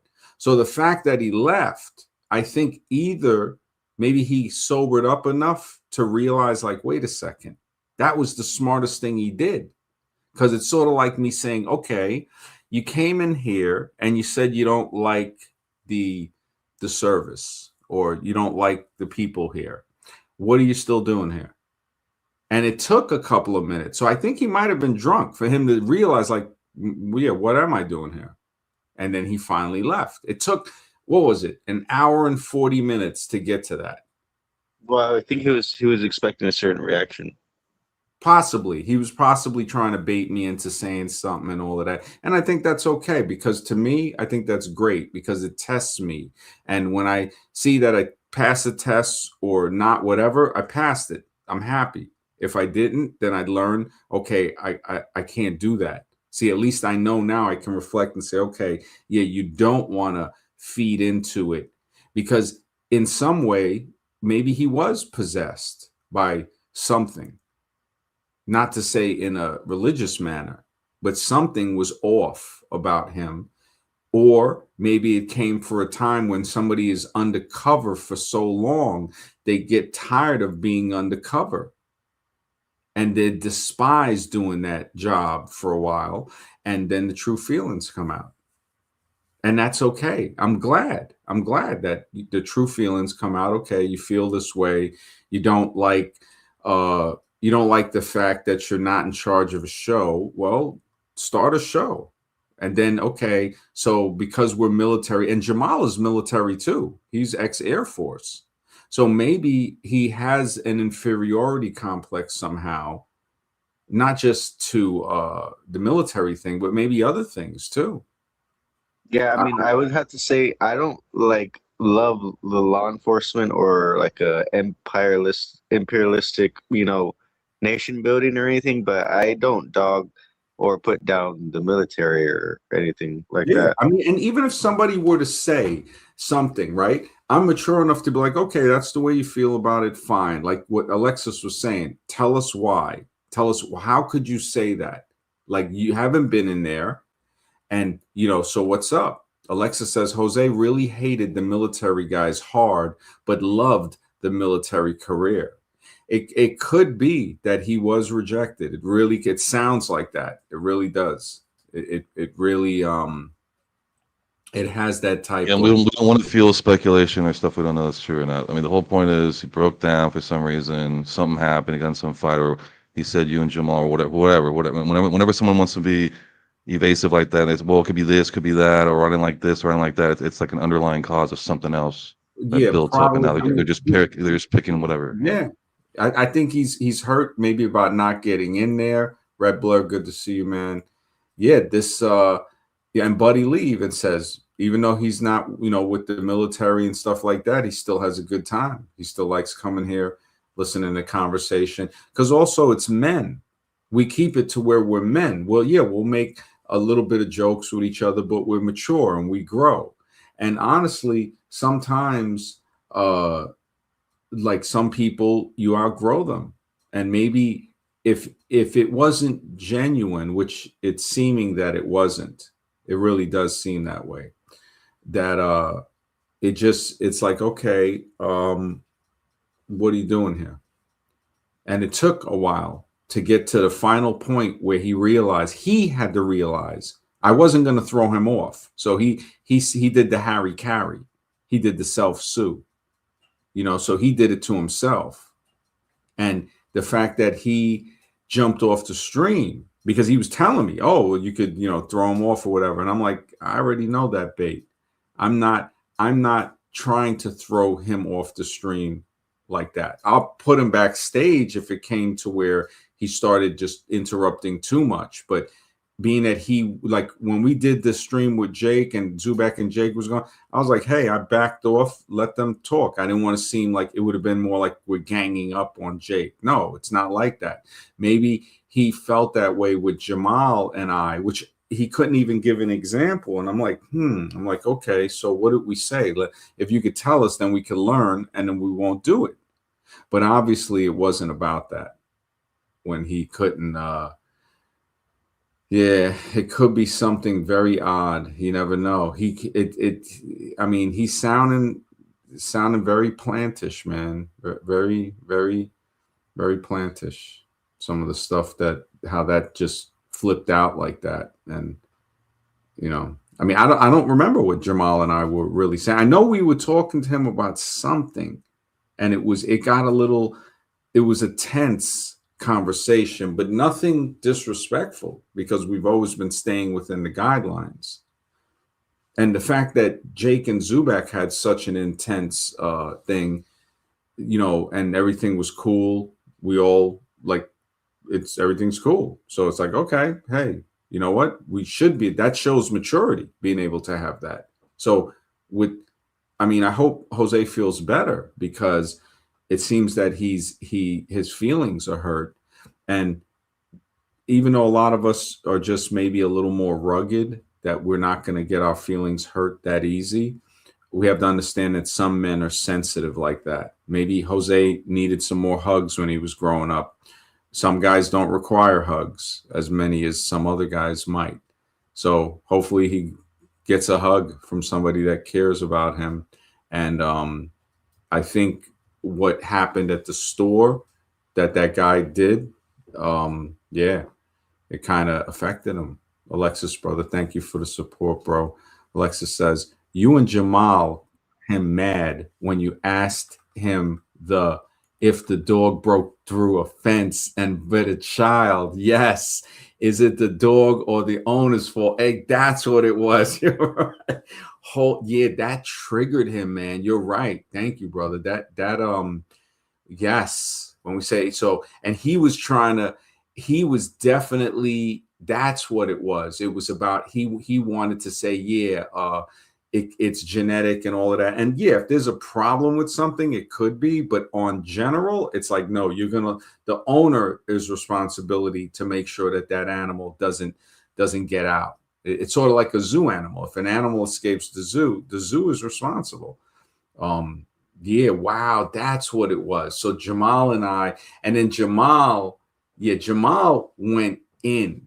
He went in, because I remember he was telling him, like, yo, you better answer this question correctly, because I think what it got to him now, I remember what it got to him was when we started asking him about people who are under 18. And that's when it was like, yo, so you're telling me, you know, so that person can make consent. And I think that's where it got tight. The fact that he started unicycling, zigging and zagging, fell off the podium. Yeah, he was trying to, wow. Thanks for reminding me, Alexis. That is, appreciate that. That, and you know what? The fact that you easily came, you know, this is so, why couldn't Jose just say that? Why couldn't he just say, look, man, you know, that thing that you said about the fence, you know, but wow, he was trying to say when a child acts up, it's the child's fault, not the parents, even though the reason child's misbehavior is due to what happens at home from the parents. Exactly. Yeah, you know, again, instead of growing from that and saying, hey, you know what, maybe this is a good point that I should listen to, he held that hatred and it marinated within him. And I think it was there even, I don't even remember, because I've been streaming so much, if he came on. I don't think anybody came on the last stream, but the stream before that or whatever. I don't know. He's been holding that. So that has been burning into him. And finally, I don't know if he went to the casino and something happened that didn't happen in the way he wanted it to. And then maybe he's a little agitated from the argument he said he got into. So that's clearly part of it, because he said he got into that argument and then came over and was very upset. And I think maybe because I wasn't taking it as serious, which he got to understand, man, this is not a stream where men are going to be his emotional tampon. He's going to have to, you know, that's somebody else's thing, man. And nobody here trying to listen to that about, I was trying to talk to him and say, look, man, you know, what are you arguing with the guy in a place over something political? It's like, why are you even engaging in that? And then you realize you're speaking with the zombie. You say, man, it's not the zombie's fault. They can't. It's like, wait, man, what was I speaking to a zombie for, man? That didn't make no sense. And now we know. I mean, I don't know if he'll recover from that one. That's a tough. I don't know how much of it you listened to, Scribe. I wasn't sure. Or mind if you had some. I just want to say, I mean, gambling is, from my opinion, a zombie-like activity, right? Because I mean, I would have to say I've done gambling myself, and it is a little hypnotic. It drains you of money. It's basically addicting. It has all the key characteristics of a thing that will turn you into a zombie. Gambling. Yeah, yeah, it can. I hope he's all right, man. I mean, that whole thing, yeah, it's kind of odd. I mean, he thinks that a lot of people, I mean, everybody talks on the internet since we came on. It just, we know who's who. We already, people behind the scenes, they're always sending emails. Alexis says, the military matures a man. At the age of 18, you were entrusted with a weapon of war, and people's lives are in your hands. I have no idea why Jose is calling veterans cowards. Exactly, bro. Exactly. I was signed for a 50 caliber M16. I had a 203 grenade launcher. I had an M113 vehicle. They give you so much responsibility at the age of 18. I felt like a man. I had a license to drive military vehicles around the world at 18. So it's like yeah, for him to call veterans that shows me that there is something. Maybe the guy he got into the argument with might have been a veteran. Maybe he was wearing a veteran hat, or maybe he was like an older, because I think he might have mentioned he was older. Yeah, he just people do one contract, get deployed and fight in combat, then get out because the pay is bad. Yet Jose is calling these people cowards. You're right, Alexis. He has no right in saying that. That's the behavior that I don't want to be associated with. So I'm happy just to be like, bro, you said your piece, go your own way, and we're gonna continue with the show, because that wasn't cool. Yeah, you're absolutely right. Something is wrong. He needs to. I would recommend he gets some type of like therapy or something more. I don't know if that'll help him, but the gambling is probably eating into his brain. I mean, Gamblers Anonymous, man. Hopefully he can check out Gamblers Anonymous. Yeah. Yeah. Jamal and I are vets, thus making him hate vets. Yeah. Yeah. Jamal, myself, Jake. I think there was one or two other guys that came on. Yeah, man. He I think there is something where either he failed and couldn't get in, or there's something about him just maybe not liking the camaraderie, the fact that veterans have something in common because they're veterans, which we don't have much in common. We're from three totally different branches of military. Alexis says, Tamara is perfect for the Agent Smith stream. We just saw the Agent Smith of Jose come out. Absolutely, man. He went Agent Smith so hard. I'm kind of like thinking about it. Like, yeah, you're right. Tamara's a perfect for the Agent Smith stream. It really has me wondering. It really does. Because I'm just like, that came out of left field. But what maybe he'll realize is that the preparation of doing streams and thinking about stuff like this is so important that that it sharpens the mind to a point where people could just listen and say, oh, okay, so they had a guy that they treated as a friend and had him on the stream, and he was co-hosting certain streams, and he would show up, but for some reason it seems like he was a plant, because he it said a lot, man. Why though? Good to see you, man. He says you're disappointed in Jose with he probably going through it. Was this last stream MD? No, well, it was something with when Jamal was on a couple of streams ago, and you know what it is. It really does look like it's kind of plantish, man. I mean, just the fact. I mean, he's giving off some planty vibes, man. I mean, really, really planty. And I mean, he thinks that I knew about him from the beginning. I just, again, said, you know what? Let me see. You want to keep the person there so you know what's going on. And I've noticed a lot of things about him throughout the progress of him being on the show. And eventually, true colors, like that song, true colors come shining through. And as a mature man telling other people, this is how you take it with stride. You take it with stride. You say, hey, you know what? That's cool. Because when that happens, then something good will happen. So we don't know. I mean, it could be another plant trying to come on saying, hey, you know, Jose, whatever, sees the opening and they come on. Or it could be somebody cool that comes on. Usually it should change for something better, hopefully. Or we just continue the show with our own content because content is king. And I don't think there is it's kind of hard to recover from that one. Because if you're telling somebody you don't like the content of their show, you never really liked any of the content. And then even if you're drunk, remember, a drunk mind, it speaks a sober heart. So maybe that's what he really felt. Maybe maybe it was Plant City from the beginning. But either or, whichever one it is, it doesn't come out in the favor of what's the sense of doing streams with him anymore. I just don't see it. It just, you know, it just doesn't see it. It doesn't make sense. It's like, why?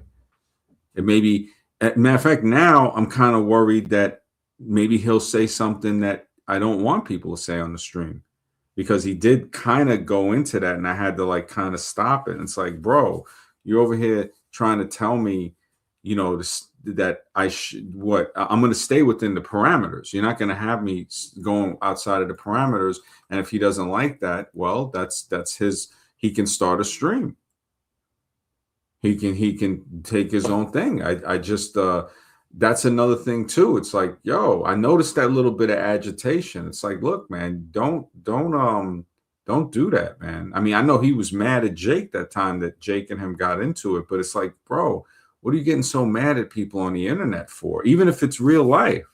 I guess that does happen because of the instance he was saying about the guy that got into the argument with him in the store. So it's funny because on a stream that was basically about voting and why voting is just Fantasy Island, then that comes on. Maybe he's a voter. We didn't even get into that. I mean, it's like he didn't want to talk about it. He was just angry.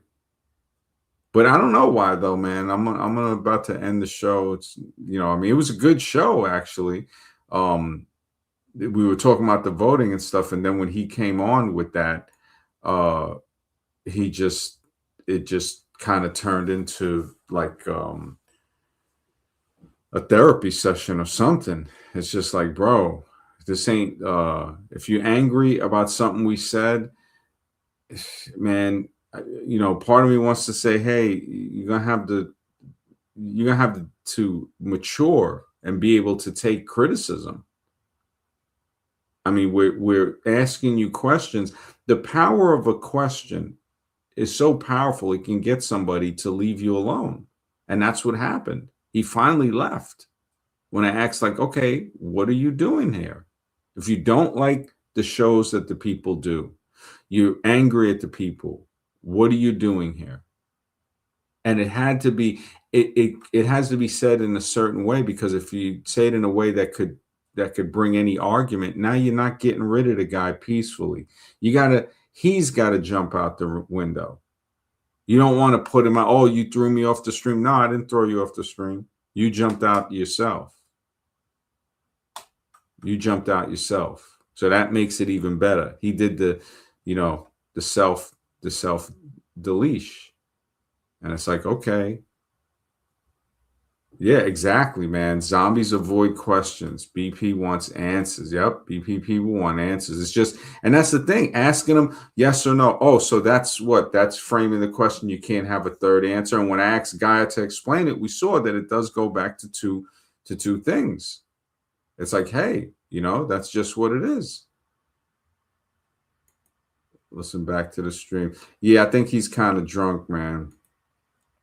Man, the ish. I've seen people who are drunk.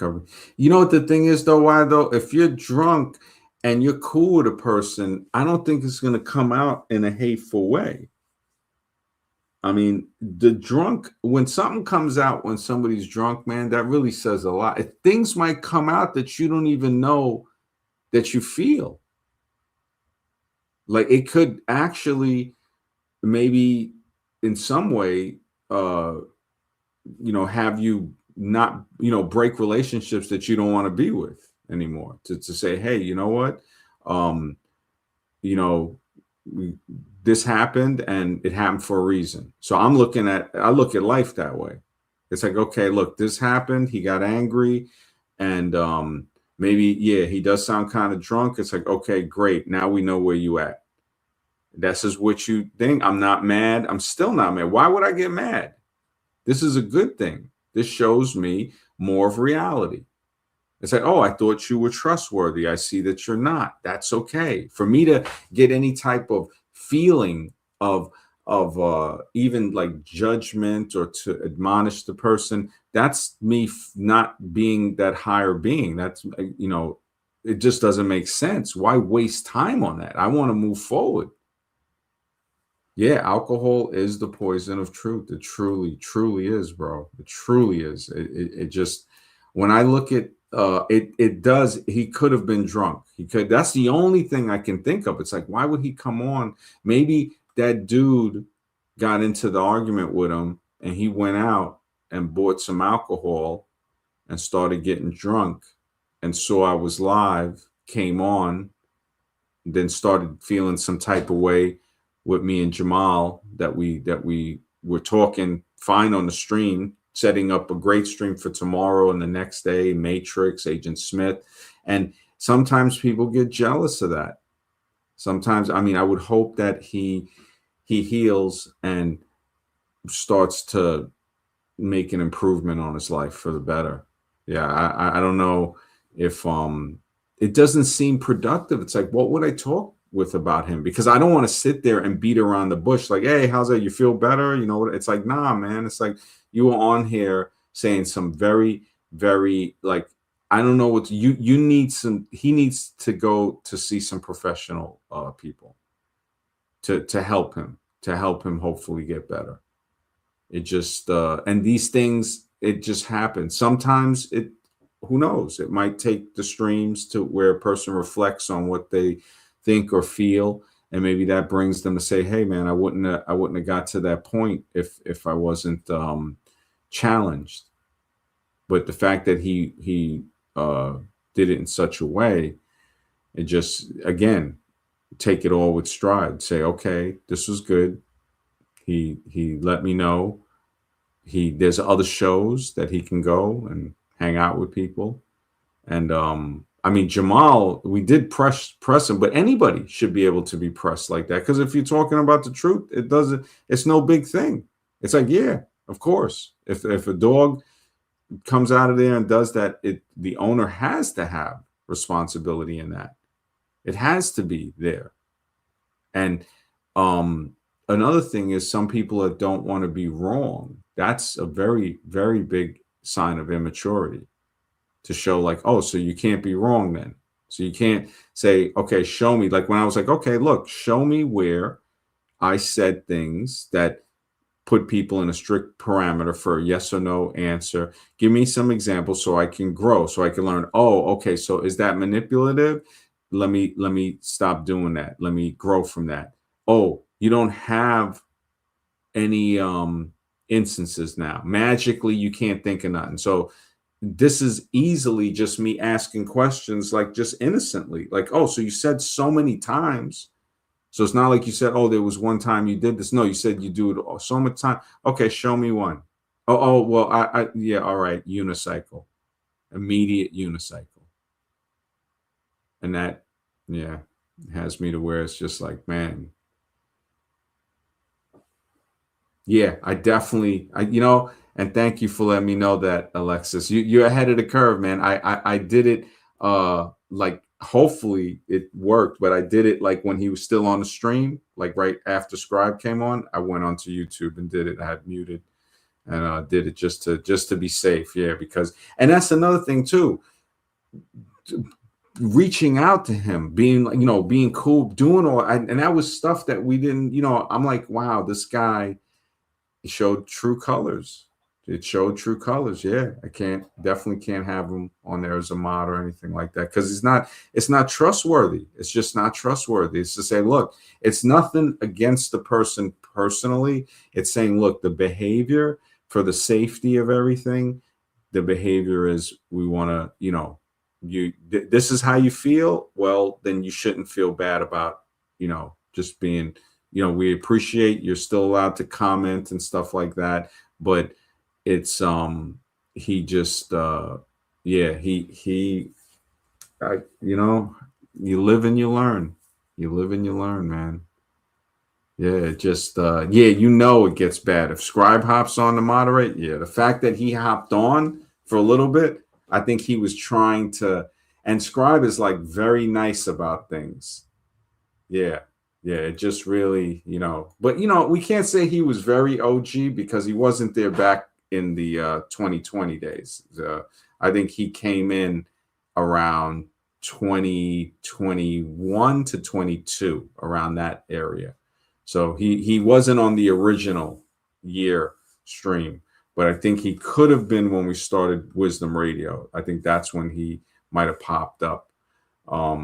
Once we switched it to Smash, then I think he might have been. That was like more toward the latter of 2021, early 2022, I think, around that time. So the timeline when I looked at it is yeah, he got butthurt hard after the Jamal conversation. Was never the same after that. Yeah, he really, that one, it was hammering on him, and he eventually, yeah. Who is still on from the OG year 2020? Jamal. Yeah, exactly. Yep. Jamal is definitely 2020. Yeah. That he was there from early. There was a few guys. Remy was there. There's a couple guys that listened that didn't come in the chat, but they were listening, because we would get 150, 200 people. When Face was on, we get like 280. And Bulldog Mindset watching live, and a lot of people, the chat people were in there, but there was at least 100 people that were listening, that some of them still say that they were listening from back in those days. So yeah, Jamal is one of them. Scribe is definitely one. Scribe came on in like August, or like in the summer of 2020 actually. So he was there. It's over. He hasn't been around in a while. Mr. X has been around for a while, but I don't know if he was back in 2020. I think he might have been like right on the cusp going into 21. And Jake might have been listening back then, but I don't think he was in the chat. I think he did say that he listened. Angry Mormon, I think he was from back then. Jake, I think, came around in 2021 to around 22. Yeah, he came around, but I think he was listening beforehand. He had said, I'm going to ask him again when he hops on. Yeah, but he did. I think he could have said that he was around from the beginning. So it's like, of course, Face and those guys that came on the stream back then, Bulldog, LFA, Affy, Kingdom. Tony Snow is an OG from back in those days. He was there from the beginning, basically. Matter of fact, he was there 2019, Tony Snow, when I did the thing with Face, the interview with Face. So on his channel, actually, on Face's channel. Then so yeah, Tony Snow is there. Barkerman, that's another one. I think JP Hives came on in like 21 around there. He could have been early, but yeah, Koala was there. Koala was there from I let him, and again I treated him well, let him in there. Neo Cuck was there. So from the beginning. Caduceus came more toward the end of 2020. The end of 2020 to the beginning of 2021. He wasn't there from like he was Scribe was there before him for sure. That guy who used to come on as Weinstein, Harvey Quinstein or something like that.